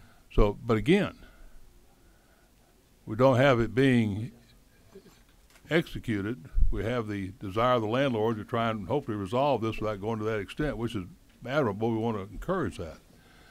But the problem is he's holding it in his pocket and not letting it be executed. And it's his choice not to do that at that time. But if he's running short of time, his then option is to go back to court and say, Judge, we have been in discussions trying to get something resolved with the tenant. It hasn't resolved yet. I'd like to get an extension of this order for another 30 days or 60 days, whatever the court may desire to give. That's what we're looking at. I understand the concern. I'm just concerned about the language of the issuance, because when I hear the word issuance and the judges hear the word issuance, that's the court order. Well, or date the order signed. Date correct. of possession signed. Correct. So if I don't execute that writ within 30 days, I have to have a court order in order to execute it. And that's how the statute could be construed. Clarify for me, what are you looking for as far as wording for that purpose? The actual proper wording is applied for or requested for execution. That's the actual. But that's going to the sheriff and marshal. In some instance, it goes to the sheriff. The writ does. In other instances, it goes to the clerk, depending on the jurisdiction. But those are not recorded times. Again, I get back to that same argument I have about not having a recorded time. That's my problem. And again, and maybe the fix is to go directly to the clerk, that those requests have to be made directly to the clerk's office, so there is a recording. So that way, and that's the way we do it in most of the jurisdictions by application for the writ of possession, is they actually get filed with the clerk and then go to the sheriff. All right, we've got a magistrate judge with us here. Do you have anything you want to add to this while we're considering it? Pull your mic around. Earlier, Alan Harvey, I'm legislative chair for the Council of Magistrate Court Judges. This bill, we ask for your consideration of this because in various places around the state, and this was proposed by a judge from a more rural area, and a number of other judges have run into this over the years, that we thought it was happening enough. Certainly not with any of the organizations that Mr. Williams represents, but what would be happening some around the state, the writ would be issued, and then the landlord would hold it and start trying to negotiate, or would negotiate with a tenant and start taking money from them again. If you either pay up, you're going to get out. Well, what they effectively have done is established a new tenancy at will. But then if something that in the next month the tenant doesn't pay the rent, well, then they're taking this writ to the sheriff or marshal or constable to now have this person put out, even though by law they have reestablished a new tenancy at will, which would have required them to give 60 days notice to the. This won't change that. No. If it's not, but if it's not, the effort, if this is not presented, if they can't hold on to it beyond the 30 days. You're saying just you want a time limit outside of what yes, may and be. a lot of courts that have basically have a practice of looking at this. If it's something is not, is there something going on out of the ordinary, a bankruptcy, that sort of thing, to try and avoid that. If you haven't come forward and got that writ to the executing authority, the sheriff, marshal, constable, then come forward with your reason, the legitimate reason of why this is occurring, or then that will not be issued. And this language, again, the councils, we go through the judicial council. This language was here out of our original bill was approved by the judicial council. I'll just tell you that as well. Thank you. Ms. Oliver? Presented for execution, does that mean, I'm really thinking about the DeKalb experience where you have to schedule an appointment with the marshals and then you have to hire a moving service, and does that happen within 30 days? But does writ presented to the marshal to go out and supervise, or does it relate to presented to going out and actually moving the stuff out of the house? The bill that the chairman is talking is going back to it says such writ shall be effective for the period of 30 days after issuance unless an effective period is otherwise extended by the court. Ms. Oliver, this is the confusing part. There was handed out originally the one you're looking at, which is 4110, to be sure I got it right, 1079. The one that came out of committee, which you should have had in your folder and you didn't have, is 1103S. And the confusing part is that's the one that had, using the term, shall be presented for execution within 30 days unless extended by the court. And I was not here last week. We had our representatives and met with everybody, and we were trying to work with, as a council, work with Mr. Williams and his group and marshals. And so our goal is to try and have some definitive period of time, measurable period of time, in which if you haven't issued, Judge, if you haven't got it executed. where are you going to measure from? Yeah. Well, this is the language you put back in is what we initially proposed. All right. Is it presented to the marshal? Is that who it's presented That's, to? That's the confusing part. Yeah. So that no one has a recording of that. That's why it's a problem. I got it. So we're fine. We're fine with. Mr. Welch, you have a question? Or yes, sir, Mr. Chairman. Great discussion. I do. My understanding is that the writ has to be executed within 7 days. Is that right? No, so once it's issued, then the sheriff has 7 days for the removal of the tenant? No. No. Okay. You got 7 days to respond to a writ served on you for possession. You can file an answer, then the court will hold a hearing. If you don't file an answer, then after the 7 days you can get an order. So when you when the writ is being executed by a sheriff, what is the process then to presenting the order of the court, the writ, to the sheriff for the sheriff to execute the writ? And Mr. Williams is more, but it's you get the writ, which is the order the court says, put this person out on the street. The landlord will get with the sheriff or the marshal, the constable, set a date to go out, and the marshal, the sheriff will make sure that the peace is kept, and if there's somebody still in the property, oversee while the representatives of the landlord, the property owner, who they have hired, will physically put the items out on the street. And the sheriff and marshal is there to make sure that goes smoothly and nobody's trying to fight with them to have the things put out. So, and again, in various counties, it takes various amounts of time to do that, but that's if there's an issue that need extensive. But what we were looking at was trying to make some practices around the state, just a straightforward process. And yeah, here's the issue. The concern that the magistrates had is how long should this order stay open?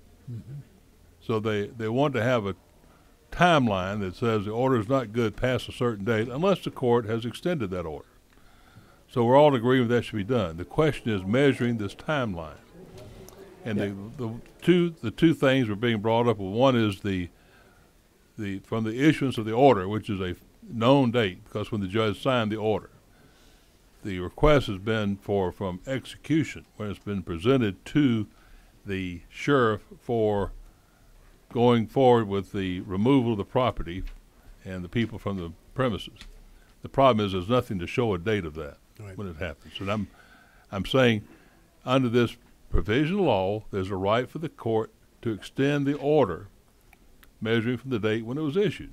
And that's like we have all orders done. That's right. And that's what I would say is the appropriate way to handle it. Yeah, I understand exactly what your issue is, Mr. Chairman. I was just trying to say if there was it sounds like to me there's a concern also that a sheriff's deputy may not execute it in a timely fashion.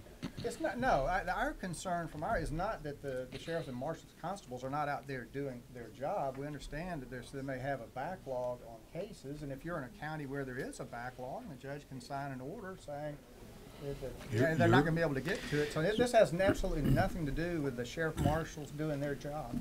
It's just putting a timeline, knowing the thing comes to an end if it hasn't been used. And if you're in a county where it's going to take longer because there's a backlog. And so, Mr. Chairman, so just a question further, if I may. So if the individual, the landlord that's seeking the writ, if he or she is aware of issues of bankruptcy or other issues that may delay, could that individual then present that to the magistrate judge? The magistrate judge set a time limit beyond 30 days in the initial order. Absolutely, and that's what we wanted, to make sure that language is in there unless otherwise extended by the court, because we realize there's those situations. So, Mr. Chairman, the way I read this is that you have two options. One is, and I don't disagree with setting it by the time of the issuance, but the judge has 30 days. It's good for 30 days unless someone moves the court to extend it. Or, let me add further that the court still has the power to issue for more than 30 days. Yeah, and that was what I was going to ask, was should we add language to make that very clear that the court has that authority? Or such effective period is otherwise extended by the court. Okay.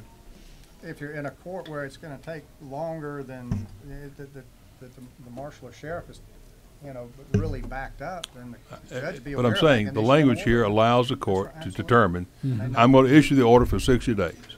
If the plaintiff asks for it, give me 60 days, they'll do it, most likely.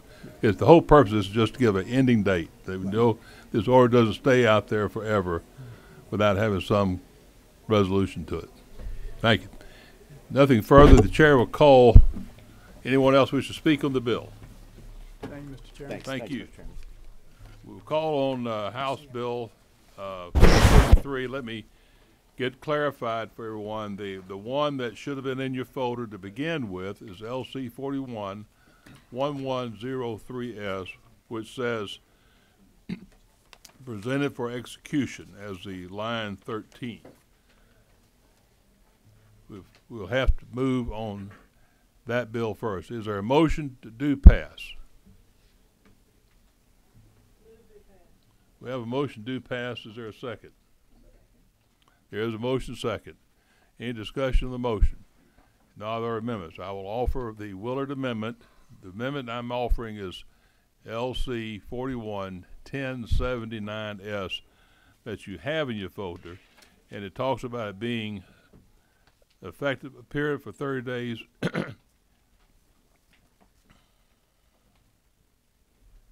after issuance, and that is being from the date of the order itself.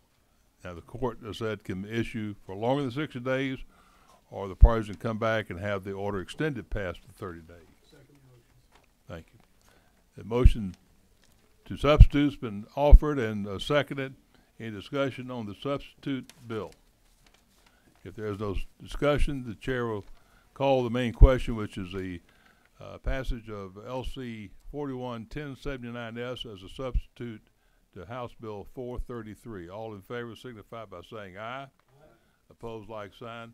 Motion carries. Thank you. Thank you. Appreciate everybody's help on this.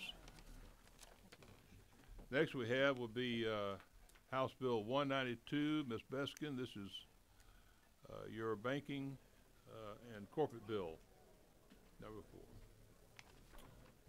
You can stay in your place if you like. Bring your mic around. I think, is that on now? Thank you, Mr. Let Chairman. me get the door shut so we get some. All right, go ahead, thank you. Thank you, Mr. Chairman. We are here today with a substitute to House Bill 192. This is the bill I think we've worked on for at least 9 hours. And it involves the standard of care for decisions of bank and corporate officers and directors when they make decisions in the course of their business. And it was, the impetus behind this bill was a 2014 Loudermilk decision, FDIC versus Loudermilk, where in that decision, the Supreme Court of Georgia answered a certified question about the business judgment rule, and it resulted in a jury verdict in federal court about 18 months later for personal liability against bank officers and directors for what they thought was a routine bank loan processing and decision. So this bill would attempt to reinstate the business judgment rule that many of us thought we had before the Loudermilk decision. So that's the bill, Mr. Chairman. Let me be sure everyone has the right document. We're dealing with the bill that came out of subcommittee, which is LC 411127S. I think at least mine has it highlighted in yellow at the top. There are several other copies of things in the file, and those who have not had the opportunity to participate in the subcommittee hearings on this, there was a much more lengthy bill that started out as HB 192. The subcommittee received the one you have now, which has also received amendments. The thing we did was culling it down to what we feel to be the essence of the primary thing that we wanted to look at as a bank directors and officers question of the good faith and reaching their decisions, and then having protection of those decisions when they applied the right processes. The Georgia law had some question about whether or not officers carried a higher level of, officers and directors carried a higher level of protection than may have been assumed in the past prior to the decision known as the Loudermilk decision. I know we have several people in the audience who may wish to speak on the bill. We have, first of all, I believe, is Bill Clark. Are you here for Bill Clark? Jason Rooks, please come up, Mr. Rooks. Thank you, Mr. Chairman. I'm Jason Rooks with the Georgia Trial Lawyer Association, and I do appreciate the many hours of hearings on House Bill 192. As we testified in the subcommittees, we believe from the beginning that this bill is bad public policy.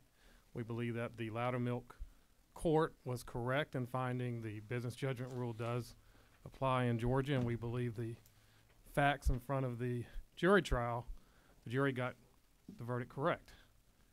We do recognize the great work to perfect the bill that the subcommittee has worked on, but we do want to state our continued opposition that this bill is needed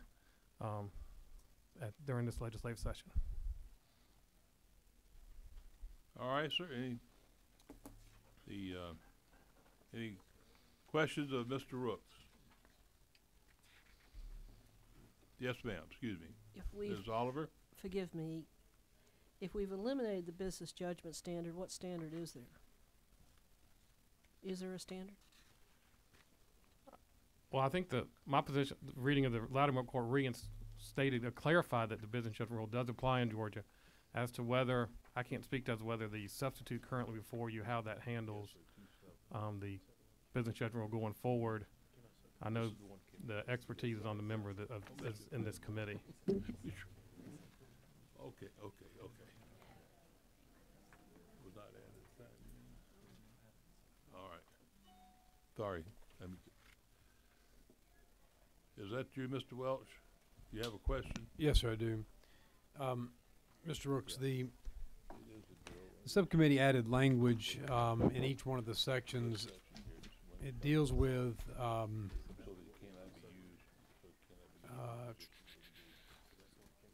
at lines 92, for example, and it's in, I'm sorry, not 92, let's start at line 49. Under section 1, there's a notwithstanding this code section shall language, and then there are 4 sub-paragraphs there. Does the addition of subparagraph 4 that says deprive a director or officer of the applicability, effect, or protection of the business judgment rule, how do you think that impacts the other parts of the bill that deal with installing a gross negligence or gross deviation standard? I think it clearly states that the business judgment rule still applies, and then the rest of the bill, it gets to the standard of care and as to both the evidentiary of clear and convincing, or as I think it was removed, and the gross deviation from the standard of care. So as to the complexity for me was the pleadings requirement in the business judgment rule as a presumption, and then how that with the amendment to this substitute, as that's going, how those fit into that. I can't answer with what success the question, other than Representative Mary Margaret Oliver, that the business judgment rule still is in place in Georgia under this. Is our business judgment rule, Mr. Rooks, really what the common law is under current Georgia law, as explained by the Loudermilk decision, that we do not really have a per se statutory businessman, director, officer liability statute? That seems yeah, correct. I believe it's the common law, not in the statute. That's right. Thank you. Other questions of Mr. Rooks, if anyone? We're pleased to have you with us today. My pleasure. At this point in time, do we have anyone else in the audience who wishes to address the committee on House Bill 192? Mr. Ritchie, happy to see you here. Please come up. We need some scholarly advice.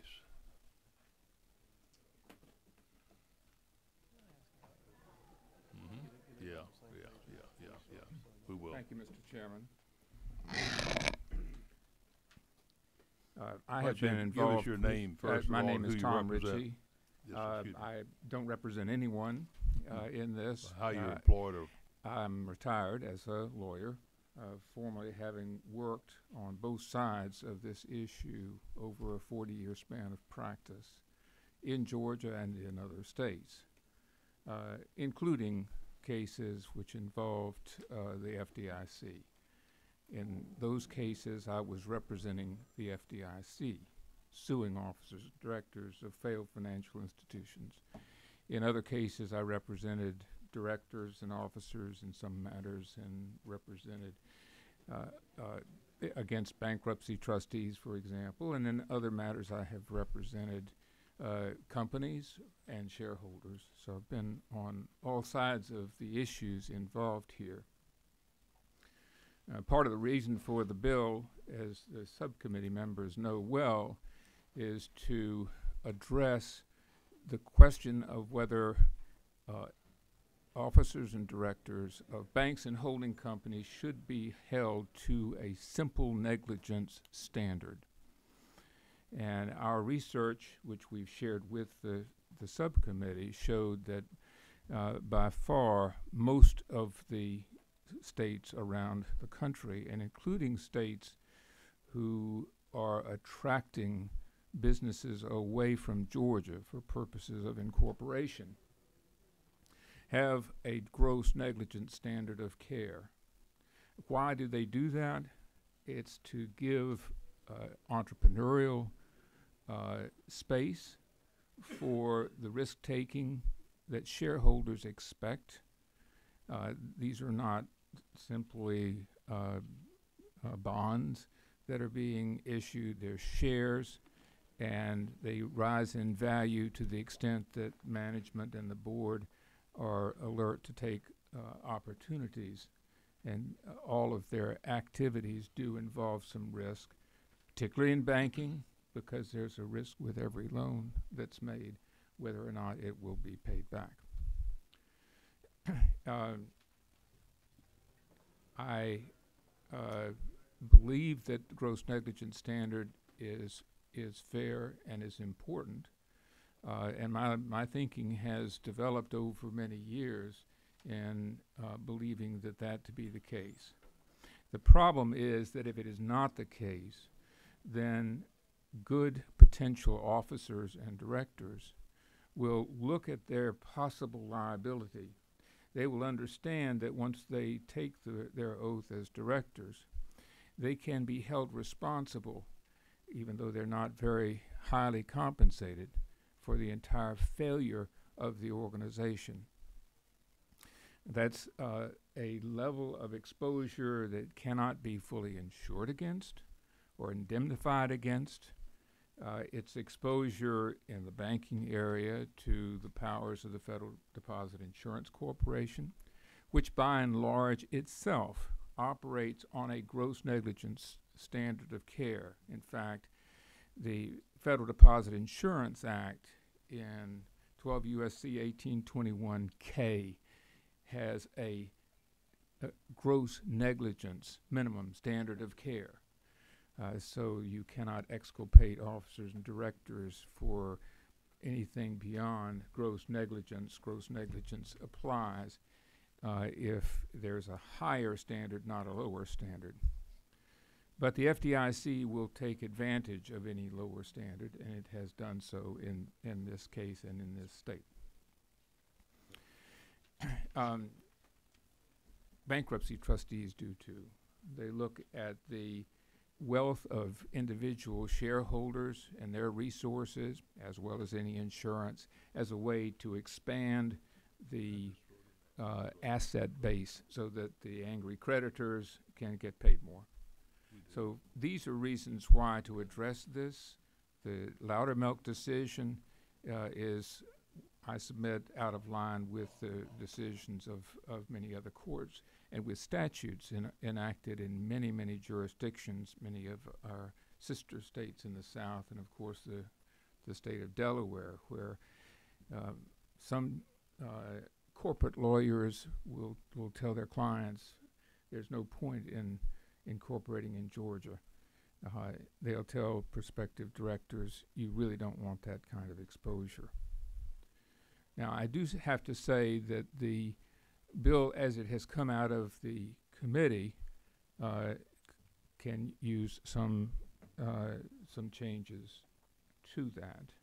And I'm prepared to answer questions or criticism that as to criticisms I do have about the bill as it's currently structured. But I don't want to be out of line in that regard, Mr. Chairman, and there may be amendments or other discussions that are I think we got some questions. So hold on, Mr. Ritchie. Okay. First, you do, Mr. Welch. Yes, thank you, Mr. Chairman. Mr. Ritchie, thank you for being here again. Let me go to some of the language here and ask for your counsel on these items. At line 39, we talk about the directors' decisions, officers and directors' decisions. Are we to be applying this standard to their decisions, or is it to the process that we really should be focused on?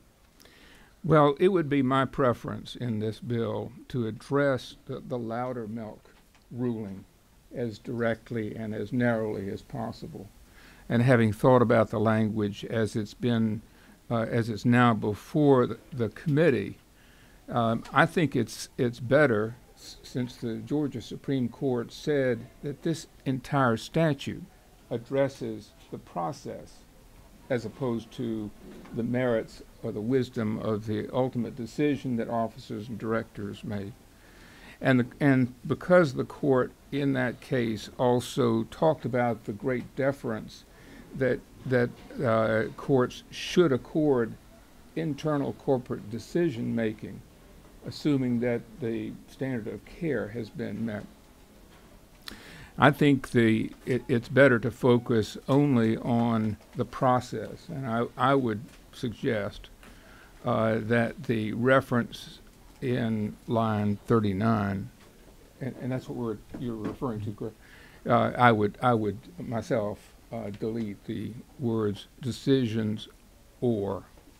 So, right. And I would do that throughout the bill where this counterpart 3 sections, provision. correct. But to make that What's the next question? next question is then dealing with the lines at 58 and 59. If looking back at subsection E that begins at 49, it says nothing in this code section shall, and then it lists the 4 subparagraphs there. And at line 58 it says deprive a director or officer of the applicability, effect, or protection of the business judgment rule.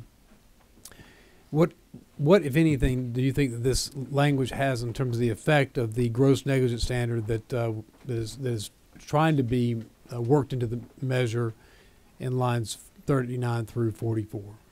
Well, I actually don't think it would affect it for the very reason that the Supreme Court found no conflict between the ordinary negligence standard and the business judgment rule. So, and left it up to the legislature, and obviously to this committee, to make any adjustment that should be made to the statutory standard of care. So, if I may follow up, Mr. Chairman. Yes. So, we are trying, I mean, the intent of this statute is to create a higher level than the business judgment rule. It's to elevate the standard to a gross negligence standard. Is that not correct? No, I really wouldn't agree with that formulation of it. I don't think of the business judgment rule as actually setting a particular standard of care. It is a way of addressing corporate decision making. It doesn't even deal with the full range of director duties and activities. So the business judgment rule also protects the decisions themselves against attacks by shareholders and so forth, as opposed to this statute, which deals with personal liability of directors. Let me say we're going to be running short time-wise because I know some members have got other committees, so if you can, keep your answers as brief as you can to the point. Mr. Ritchie, of people that may ask you. Ms. Oliver? Are credit unions covered? Not as yet under this, unless covered by the banking law, and but the credit union people do support this. Are any other corporate entities subject to granted a gross negligence standard other than the one you wish to extend to banks? Well, all corporations, all business corporations are covered, and that's why Section 2 and 3 of the bill, as it's before you, address corporations, not just banks. You have separate laws dealing with banking, officers, directors, and then a separate law dealing with corporations, officers, directors, and then nonprofit officers and directors. And we're extending gross All the way negligence standard through. to all. The point is, we've got the same standard now. Okay. It's all three. Mr. Chairman, if I can say something by way of correction. Okay. The nonprofit code has not been included in this. It has not? It does have the same language, so now nonprofit officers and directors are subject to Loudermilk. But this bill originated with the Corporate Code Committee of the Georgia Bar. I was on that committee. And then the banking. What does separate 3 apply to? 3 is officers of corporations. The directors under the corporate code, there are different provisions. One is 14.2.830, that's for directors, and 14.2.842 is for officers. Okay, whereas in the banking code, they're grouped together. Okay, thank you. Can I add to one thing that I said in section to answer Mr. Welsh's question, that you would take out the words decisions or also in line 42, not just in line 39. We got that.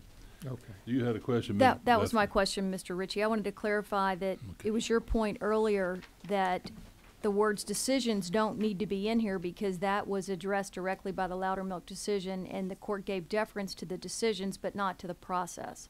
So that by just striking the words decisions or two places on line 39 and on line 42, then you would feel like this section for the banks and then the two subsequent for corporations would do what you feel like the court directed the legislature to do post Loudermilk. Yes, actually, I think it would accomplish exactly that. At the appropriate time, Mr. Chairman, I would like to offer that. All right. We have one more question, sir. Who's that? You, Ms. Evans? Go ahead. Thank you, Mr. Chairman. Going back to, we were talking about earlier about the purpose of this is that we protect service on bank boards. We want folks to offer their service knowing that they're not getting compensated that highly. That's something we don't want to discourage the service. That's one of the, yes, that and also business corporations. Does that same concern apply to officers of a corporation who are compensated on for full-time work? I think so. I mean, it's not a question of actually recruiting, like recruiting directors. But the problem is that the ordinary negligence standard is so easily alleged, so easily thrown to a jury that there is a real problem with exposure there. And most states have adopted the same standard for officers as well as for directors, and that includes cases in like the one that you argued in Delaware. Right, but in the sense that officers sometimes also serve as directors. Well, yes, but this does not distinguish between that. It actually addresses the officers when they're acting in their officer roles. Right, so outside the context of the board, we're providing protection, even protection for the officers in their in their capacity as an officer outside of also being a director, under Section 3. Yes, and the corporate code and the banking code have treated them equivalently throughout since the 1960s. Thank you. All right. There's no further questions. Thank you, sir, for your input. We have no one else that would like to address the committee. I think we're ready to have the bill proceed. We'll cut off further public comment, and the bill is now in the rest of the committee. Do we have a motion? Due pass, Mr. Chairman. Motion is due pass. Do we have a second? Second. It's been seconded. Are there any amendments? Let me first of all, before we go to the amendments, I want to have our committee counsel give you an explanation of what the various documents you have in your folder that address the bill itself. Mr. Reed. So the first one that you have on top, LC 411127S, that was a substitute as passed by the subcommittee last week. And with the exception that on line 152, there was an extra provision added. Behind that, what you see is LC 297488S, and that's what the subcommittee heard and proposed the following subsequent amendments: AM 410241, as well as to the as well as AM 410240 and AM 410243, and those all together combined made the one that's at the top on y'all's packet. That is LC 411127S, and then also in there was the original. Seeing as how there was much commentary on it, we thought we should put it in there in case people wanted to look at what the differences were, which is LC 410953. All right, Mr. Fleming, you have a question? I was trying to follow all that, Mr. Chairman, and that's what I want to ask about. Now, I have the original bill here, which is LC 297322ER. Is that right? That's it.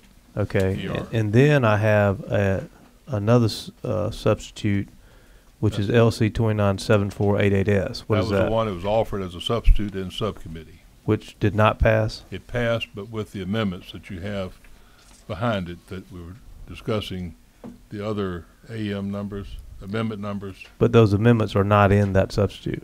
The amendments are in the one you have that is the current bill, LC 1127S. LC 411127S. Yes, sir.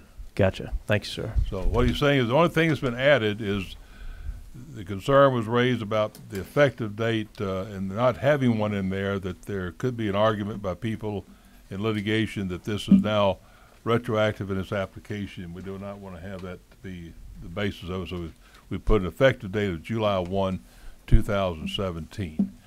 So we have a motion to pass of LC 411127S. Do we have amendments?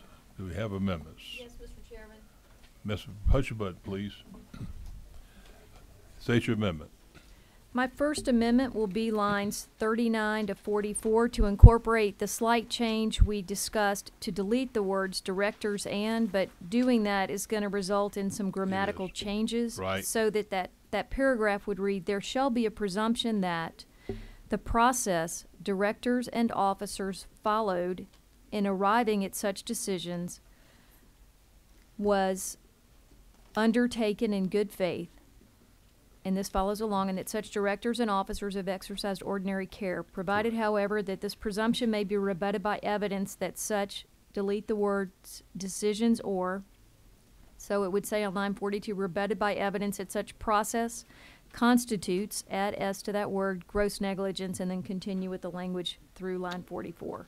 All right. And then a similar change to each of the following two sections. Thank you. Do you understand that, counsel? One more time. Read back to counsel.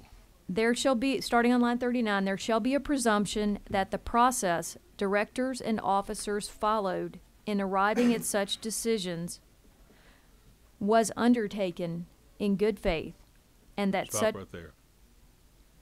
You see the change you made? She made, excuse me? Yes, we're inserting, after that, the process, directors and officers. Used. Followed, because you don't Followed. really use a process, That's you right, follow a followed. process, followed in arriving at such decisions Etc. was, I changed made to undertaken. I don't love that word there. Does anybody have a better word for what you do with a process than make a process, undertake a process? Was done in good faith. Yes, was done in good faith. Is a process done? Was done in good faith. You do a process, okay. Was done. There shall be a presumption that the process directors and officers followed in arriving at such decisions was done in good faith. And then the language that we have just continues on to line 42. Delete the words decisions or before process. And change the word constitute to constitutes. Add the S.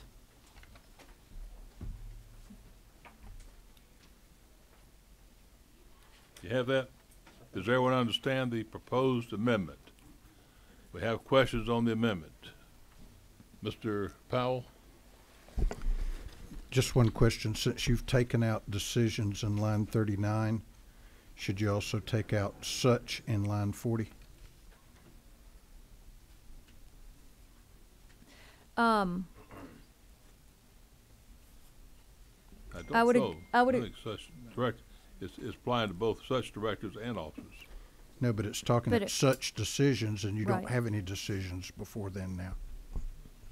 I see what you're saying. The process followed, maybe delete in arriving at such decisions, just the process followed was done in good faith. No, I think it's a process arriving in decisions. I'm just saying such. In arriving at decisions, delete the word such. I would accept that as a friendly amendment. We only want friendly amendments. Delete the word Understood? such. Do we counsel, you understand the amendment now? Yes. Any questions? Yes. Any questions? Can I read it back just to make sure? Pull your mic down. Okay, here's what I have. There shall be a presumption that the process directors and officers followed in arriving at decisions was done in good faith. Correct. And what's after that? just the language of the statute that's already there, and that such directors and officers have exercised ordinary care. Gotcha. Everything's just like it was up to line 42. Okay. Delete the word decisions or on line 42. Okay. And change the word constitute to pluralize it constitutes. I got it. Got it? Got it. Does everyone understand the proposed amendment? The chair will then call for the question, which is the Beskin Amendment, which will actually apply to this section as well as section 2 and 3 for the same purpose. Is that clear? Without going through that part of it. All in favor signify by saying aye. Aye. Opposed, like sign. Motion carries. Hallelujah. Do we have other amendments?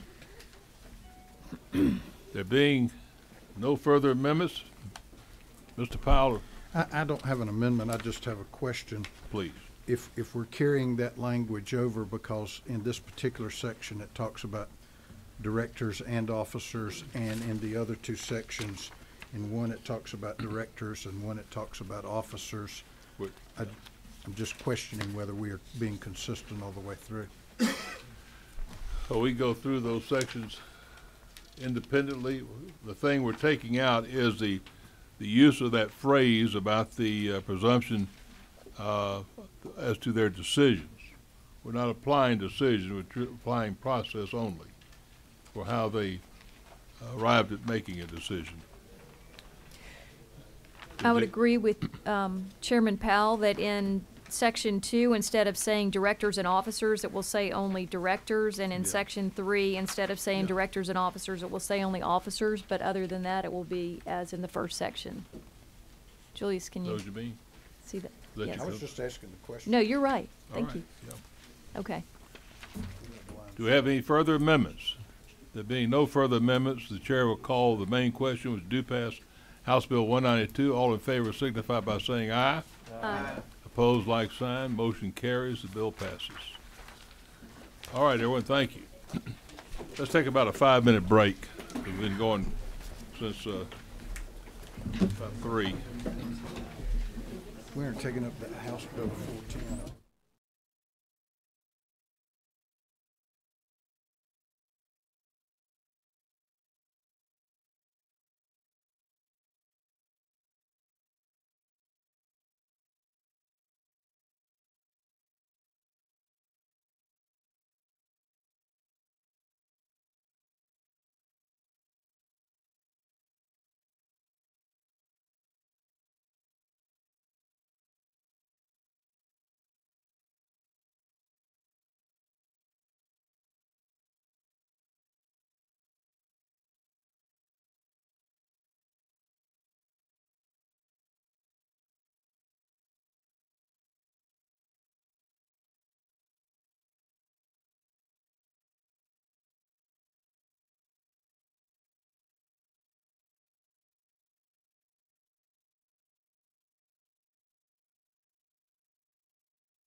to order as far as the committee.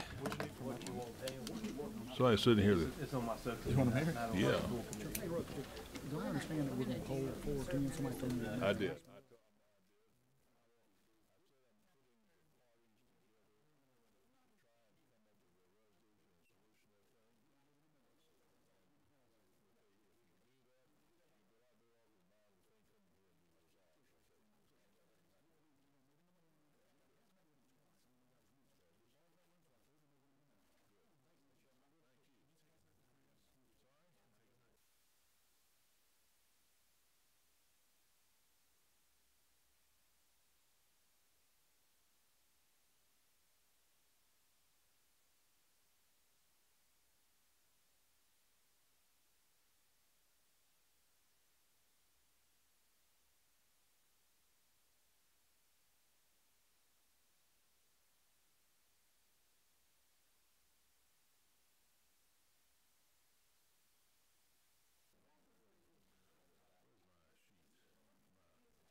Proceed. We have several more bills. Mr.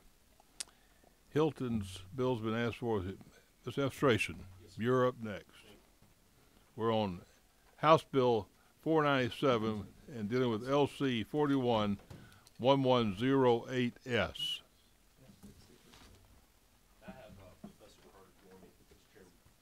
Please, you're welcome to. Thank you, Mr. Chairman, members of the committee. Present to you the committee substitute HB 497, which was passed, which received a due pass recommendation from the Fleming subcommittee. There are two main parts to the bill, just to hit the high points here. First of all, we implemented the juvenile court reform legislation several years ago. We implemented strict time requirements, which were a good thing. One of those was that within 30 days following the complaint, a petition or the formal charging document to juvenile court in a delinquency matter must be filed. The problem is there are circumstances where a juvenile court intake officer believes it's better to proceed with a what an adult court would call a diversion. In juvenile court, they call it an informal adjustment. And the difficulty is that's where ultimately the charge would be dismissed if certain conditions are met. The problem is that those conditions might take more than 30 days. And so currently, after a complaint comes in, it's possible that a juvenile defendant will be working to complete, working for dismissal of the case, but the intake officer, if following strict instruction of the law, has to go ahead and file a petition within 30 days. And that seems to be contrary to what we would want. That's so Section 1 deals with the delinquency case time limitations. Section 2 is the time limits for filing a petition, and so we were just updating both of those areas. Mr. Chairman, the rest of the bill is a little bit different. Would you let me just proceed? Please, yeah. Yes, sir. So the next portion of the bill incorporates in portions of what was previously filed as House Bill 321. This creates the concept of a de facto custodian in the state of Georgia. What we've seen is that currently, I believe the figure is, according to the 2010 census, 12% of all children in the state of Georgia are living with a non-parent currently.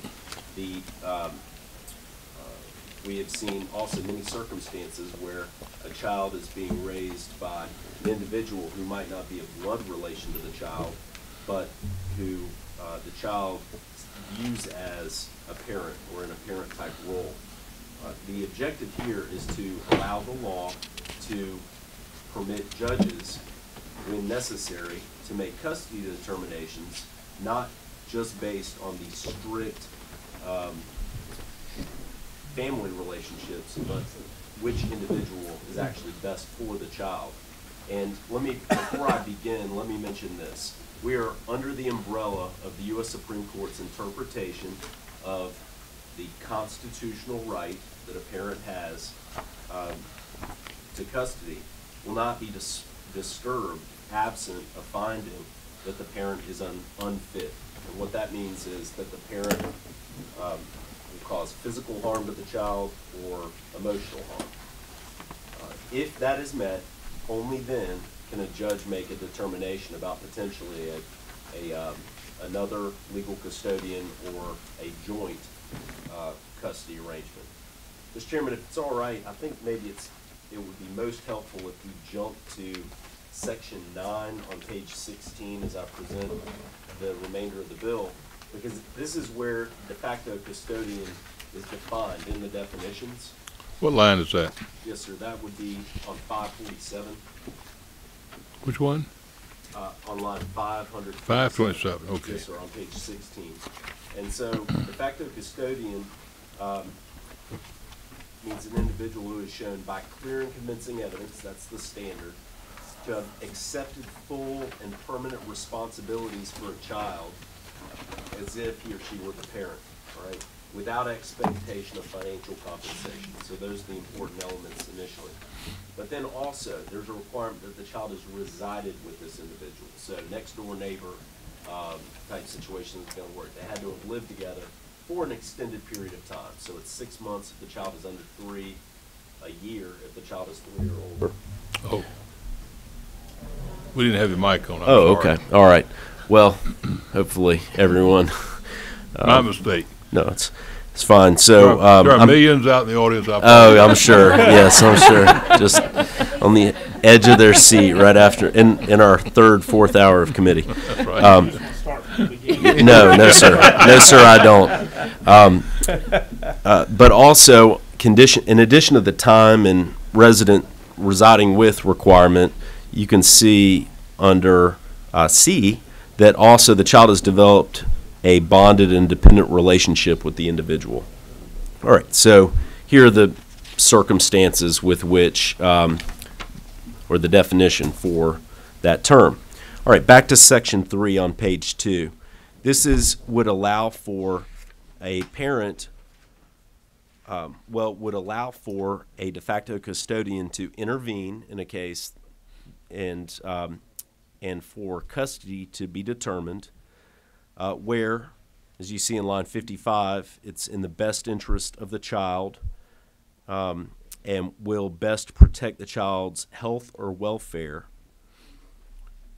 and where parental decisions would otherwise result in harm to the child. Okay, now that is incorporating in this standard from the U.S. Supreme Court. So we've spelled it out. As I don't want to speak for her, but Representative Quick, my recollection was in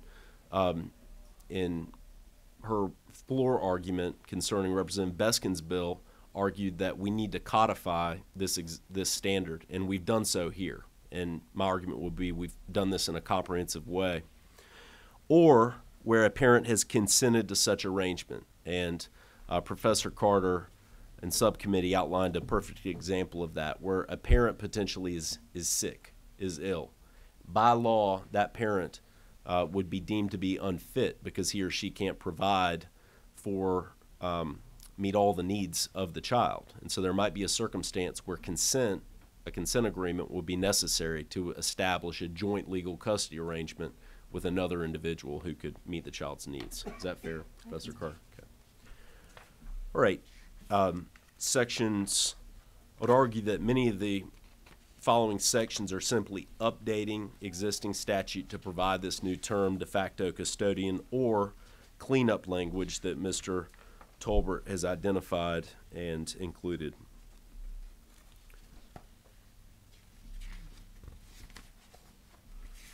The next pertinent part would be on page 14. This is section 6, beginning at lines 480.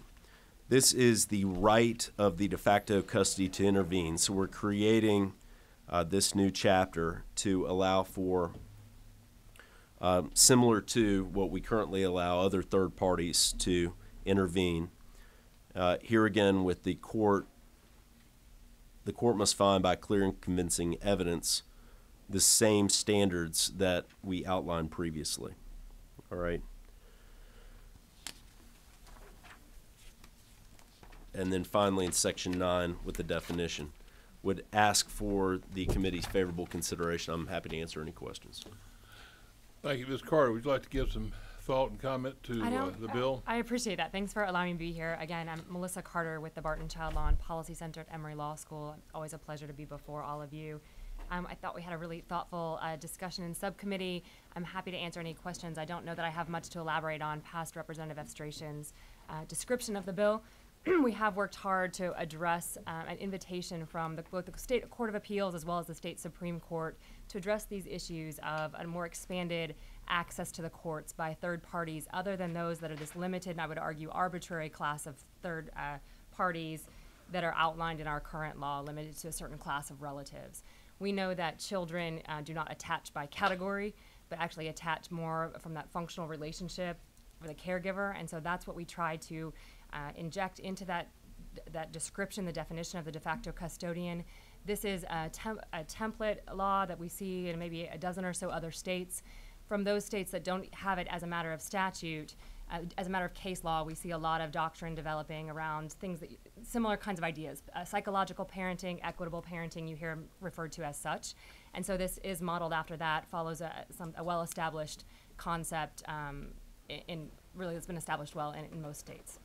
If I may ask a question, this would recognize someone who is not really a blood-related party to that child. That's correct. As being able to become a caregiver, custodian of the child, but only through court direction. That's exactly right. Okay. Whereas the bill we had earlier, we didn't allow that to happen. So there is a means for individuals to proceed with where they've been involved with a child through some part of their life and get that opportunity through the court. Correct. Okay. Questions? Do we have any questions? I have one. Yes, sir. I'm trying to understand what would happen in the case of somebody, the husband and wife, mother and father. They bear the child. The mother gets custody of the child for, whatever reason. The father didn't do anything bad. It's just that the mother got custody. Mother marries and gets divorced. The child has lived with this other person. The father didn't do anything wrong. Now there's issues, and the father says, I want to take custody of my child. Does this prevent that from happening because of what you're doing now? Well, I think it would. And I'm interested in Professor Carter's take, but my expectation would be the divorce decree would provide a custody arrangement already, the initial divorce decree. And so... Well, they weren't married. Oh, okay. Well, they had a child together. They were not married. And the mother has custody of the child. The father wants to participate in the child's life. He's acknowledged the child. He's acknowledged the child. Supported the child. Well, the child. But the child has not lived with him. I understand. And this happens a lot. Sure. That's why I'm asking the question, because you're taking away the parental right of the father, even though they weren't married. They're still the biological father who wants to have a part in that child's life. Well, does this prevent that from happening? No, sir. Right. No. Procedurally, there would have to be a legitimation. Right. Under existing law, there would have to be a legitimation in order for that father to have rights, custodial rights. And if that has not been established under existing law today, the father would not have. Legitimation meaning that there was something that proved that the person was in fact the father? Well, that's paternity that can be part of the legitimation process, but a legitimation proceeding is if parents were not married, they go to court and the father's legal custodial rights are established in that proceeding, in that legitimation proceeding, and that takes place in this state every day. But until that occurs, and paternity can be an issue in the legitimation proceeding, but to be determined. Sometimes it's just agreed. I'd say most times it's just agreed. But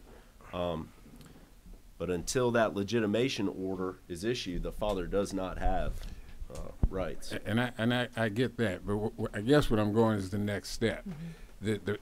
It's agreed that this person is in fact the biological father of this child. The man wants to participate in the child's life.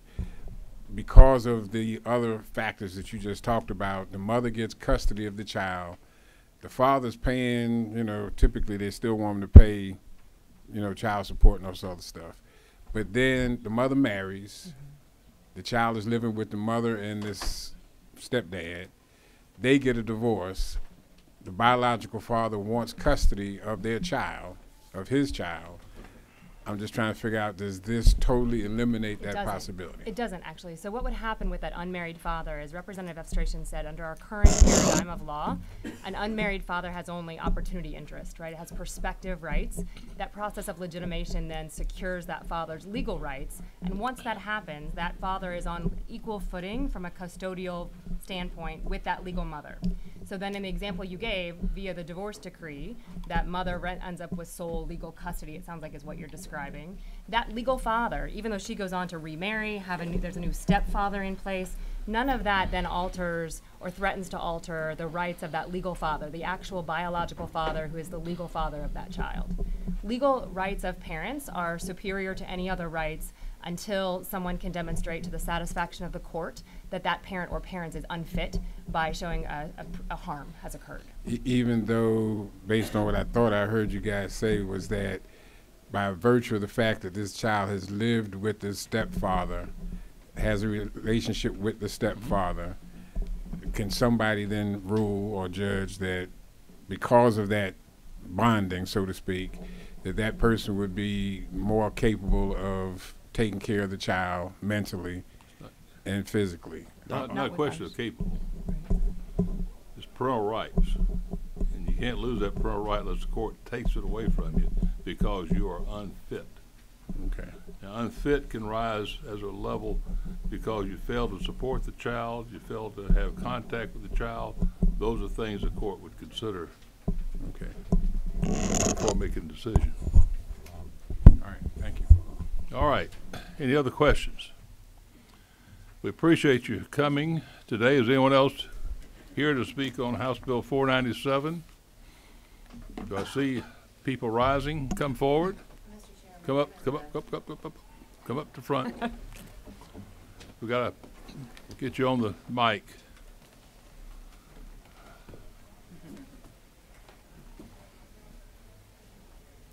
Give us your name and who you represent. Mr. Chairman, my name is Cindy Shepard, and I thank all of you for being here today. And for, if you'll give me just a few moments, I spoke before the subcommittee yesterday, and given the late hour of the day, I will shorten my story because some of you guys have heard my story yesterday. But I think that the story I'm about to tell you will maybe impact some of you in this legislation that's before you today. I'm a single mother. I have a son that is 19 years old. And back when my son was 6 years old and playing soccer, there was a little boy named DeMonte Nicholson who also played soccer with my son. And as soccer season went on, from time to time, it would come late in the day and the game would be over and dusk would be falling, and we would recognize DeMonte sitting on the curb. No one's there to pick him up. So we would wait, and a couple of parents would wait and let children play with him. And it may be a woman one day, it might be a teenager the next time, so DeMonte was picked up by various people. So as we moved up in soccer and then to the next sport and the next, DeMonte is a year and 5 days older than my son, so he is a grade above my son. So as we began to all play sports together and move up, this continued to be a process that we saw. We went into basketball, little league, baseball, that sort of thing. DeMonte would show up in cool weather, which turned into cold weather with no coat, shoes that did not fit him, etc. So I began to invite DeMonte to come home with us, and never did I see anyone. Brett would say, "My mom said you could come home with us. You want to come spend the night?" The game would be over, and DeMonte's sitting on the, sitting there, and he's like, "No, I'm going home with you." Never knew who had given him the okay to send him home with me. So the child began to come to my home. When he was probably 8, Brett was 7, and a couple of nights turned into 4 nights a week, 5 nights a week, Sometimes it would even be the whole week and the weekend. I finally, after a long period of time, met his mother. She showed up maybe 2 times and was fine. That DeMonte had been staying with me. She had never met me, the whole thing. So needless to say, as years went on, DeMonte became a fixture in our life. He began to stay more and more and more. So one day, as we went from what I'm telling you now is little bitty boys, and so we're going to move faster on until my son was in his last year of middle school, and it was the summertime, and DeMonte was about to go into high school. And just to back up to tell you how important this child was in our life, when DeMonte turned 16, me and my sister bought DeMonte a car. Christmas comes and goes. DeMonte has a bedroom at my house. My son has a bedroom. DeMonte has a bedroom. You know, Christmas comes, what my son gets, DeMonte gets. So he really had become a part of our family. So as the summer gets closer to an end and we're moving to school time for DeMonte to go into high school, I get a call one day when I'm at the gym, and it's DeMonte's mother. And as I answer, all she says to me is, Cindy, do you love my son? And I said, well, of course I love DeMonte. What has happened? DeMonte, I knew, was at my house that afternoon. And she said, I know you love him. I have left a bag, which was actually a brown paper sack. She said, I've left a bag on your front doorstep, and I've left a few things in there for him. Okay. Then she proceeds to tell me, I'm leaving, and I'm leaving DeMonte with you. And I said, well, for how long? Where are you going, and what's going on? And she said, I don't know when I'll be back, but I'm leaving. And I said, wait a minute, you can't just leave DeMonte with me. You know, what if there's a crisis? What if he gets sick, et cetera, et cetera? Clunk. She hung up the phone. So from that time, we did not hear a word from his mom. I had no idea where she went. For 6 months, we didn't hear a word. She called. She was running from law enforcement who was after her, so she was running from state to state to state. So we heard from her in 6 months. Needless to say, I went home, had to explain to this child, you know, what's going on. And he stayed, and he cried, but he was thankful that he was with us. So after about 9.5 months, maybe it was a little longer, she showed up one day. And she lived in a car for about 2 weeks, and then she was caught by law enforcement, and she actually went away to prison. So as we go into putting DeMonte into school, I have nothing written from her at all. So there is a high school right across the street from where I live. And DeMonte had been going to school on the other side of town. So I took DeMonte, we go across the street to the school, and I meet with the principal, and I tell him DeMonte Nicholson is living with me, has been practically for probably, you know, the last 5 years or so. We would like to enroll him in school because I live across the street, et cetera, et cetera. And I was met by resistance. The principal told me absolutely not, that he knew the only reason I wanted this young man to live with me and to be enrolled in school because he was a stellar athlete, which he is, and that I was hoping someday to earn something off this young man that I'd taken in and taken care of, et cetera, et cetera. So they told me no, he could not be enrolled in school, and I'd have to have a signature from his mother. And let me back up to tell you, DeMonte's father went to prison for manslaughter when DeMonte was 3 months old. So he never knew his father. His grandmother actually lived in Gainesville. I lived in Flowery Branch, 20-minute drive. We went to see the grandmother. She shut the door in our face and said she had already been dumped with 2 other grandchildren, and she didn't want another one. So that was the reason why he came back to me. Long story short. Nothing in the law that allows you to change that parental right either, was there? No. And all this time DeMonte had been living with me, I know that had someone decided to call DFACS or to notify the authorities, I'm sure that they would have come and taken him away from me and put him in a foster home. My family became DeMonte's family. When my mother passed away, DeMonte sat on the front row of the church with my family. Christmas comes, DeMonte, we have video. DeMonte is there with my family. We're all together. Christmas morning, anything that's big in our life.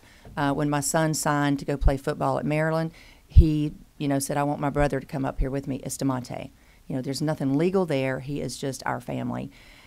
And had he been taken away from me and the family that he knew and had been, you know, loved, and I will tell you now, DeMonte is at North Georgia in Dahlonega, an A student, doing phenomenally well, has every reason, because of the home life he was brought up in before he to ours, and ours was not perfect. I'm not saying I'm a perfect mom or a perfect family. Has every reason to go the opposite way, and this is a stellar young man. But had they taken him away from me, because legally that's what should have happened, I don't know what would have happened to that young man. But my son and myself and my family, we are DeMonte's family. To this day, we're DeMonte's family. So I'm here in support of this bill and ask all of you to really give it your consideration, and for DeMonte, but other children that may not be so fortunate, you know, somebody else may turn them in. I would like to see that something is done about this, so another DeMonte down the road can stay with a family who loves him and take care of him. Lovely story, Ms. Shepard. Thank you so much, Mr. Chairman. Thank you. If there's no one else, we will close off further public comment on the bill. The House Bill 497 is now in the breast of the committee. The chair will entertain motions. Then moved to pass. Do we have a second? Been seconded. And do we have any discussion on the motion? No further discussion. Do we have any proposed amendments? There being no amendments, the chair will call the main question, which is do pass House Bill 497 as a House substitute. All in favor signify by saying aye. Opposed, like sign. Give time. No opposition. Passes without opposition unanimously. Thank you. We have one more bill to be considered today. That's Mr. Holcomb's bill. Mr. Holcomb, you can stay in your seat and push your button, so be sure you get the right button. There we are, and you will be able to present House Bill 278 to us. Thank you, Mr. Chairman. This is the Benefit Corporations Bill. Last year it was in Chairman Fleming's subcommittee and made it through full committee, but did not get through rules because we ran out of time. This year it went through Chairman Kelly's subcommittee. Yeah, and it's a bill that's pushed by the State Bar's Corporations Division, and Chairman Willard asked me to carry it because I have some fluency in the subject matter. But to simplify it, it is a new legal structure for corporations here in Georgia, but it is not a new legal structure across the country. 30 states have benefit corporations, plus the District of Columbia. Probably within the next 5 years, all 50 states will have it. The Georgia Bar purposely drafted our version to be very flexible, and it is a corporate structure that does not just have profit maximization as its sole purpose. You may have heard the phrase double bottom line or triple bottom line, where there will be a purpose other than just profit maximizing, and this is what a benefit corporation is. The company can decide what, if anything, it wants to do. It can certainly still go the traditional corporate route, but if it wants to have a public benefit purpose, and that's defined on page 2, lines 25 through 29, it can have one of those other purposes as part of its corporate DNA. And then the roles of the directors are spelled out on the bottom of page 3, that they define themselves as a benefit corporation. They consider exactly what they want to do in terms of that public benefit while managing the affairs of the company. And then they have some measures, some metrics by which they measure their performance. So it's not just in name only. And so why do this instead of a traditional corporation? This makes it binding. Instead of it being something that you would like to do or may do, this makes it a requirement in terms of how the company is run. And if the company wants to move away from being a benefit corporation, it requires 2/3 vote to do that. And likewise, an existing Georgia corporation, it would require a 2/3 vote to become a benefit corporation. Tennessee, South Carolina, and Florida, our neighbor states, have benefit corporations, and I'd be happy to answer any questions, but it shouldn't be anything that's terribly controversial. And I like to compare it in some ways to the emergence of LLCs in 1997. It was a new corporate structure. Nobody had it, and within 10 years, all 50 states had it. So like I said, now 30 states have this, and probably within the next 5 years, all states will have it. So for companies that want to be formed in Georgia as benefit corporations, this would give them that option. Thank you. Mr. Fleming, you have a question? Thank you, Mr. Chairman. Mr. Holcomb, You reminded us that it passed out of subcommittee last year and full committee. Is this the exact same thing that passed Yes, out sir. last year? Exact same. Not a single word was Did changed. we make any changes last year in subcommittee, full committee? I don't think so. But the language that was provided by the same person, Jack Harden, out of Rogers and Harden, who chaired the committee that authored this, I, without any changes, sent to the Legislative Council, and Legislative Council didn't make any changes. Thank you. Any further questions of the presenter? Thank you. Is there anyone who wishes to speak to the committee on House Bill 278, excuse me. Then I will close off further public comment. The bill is now in the breast of the committee. The chair will entertain motions. Been moved, do passed, and seconded. Any discussion on the motion? There being none, are there any amendments? No amendments offered.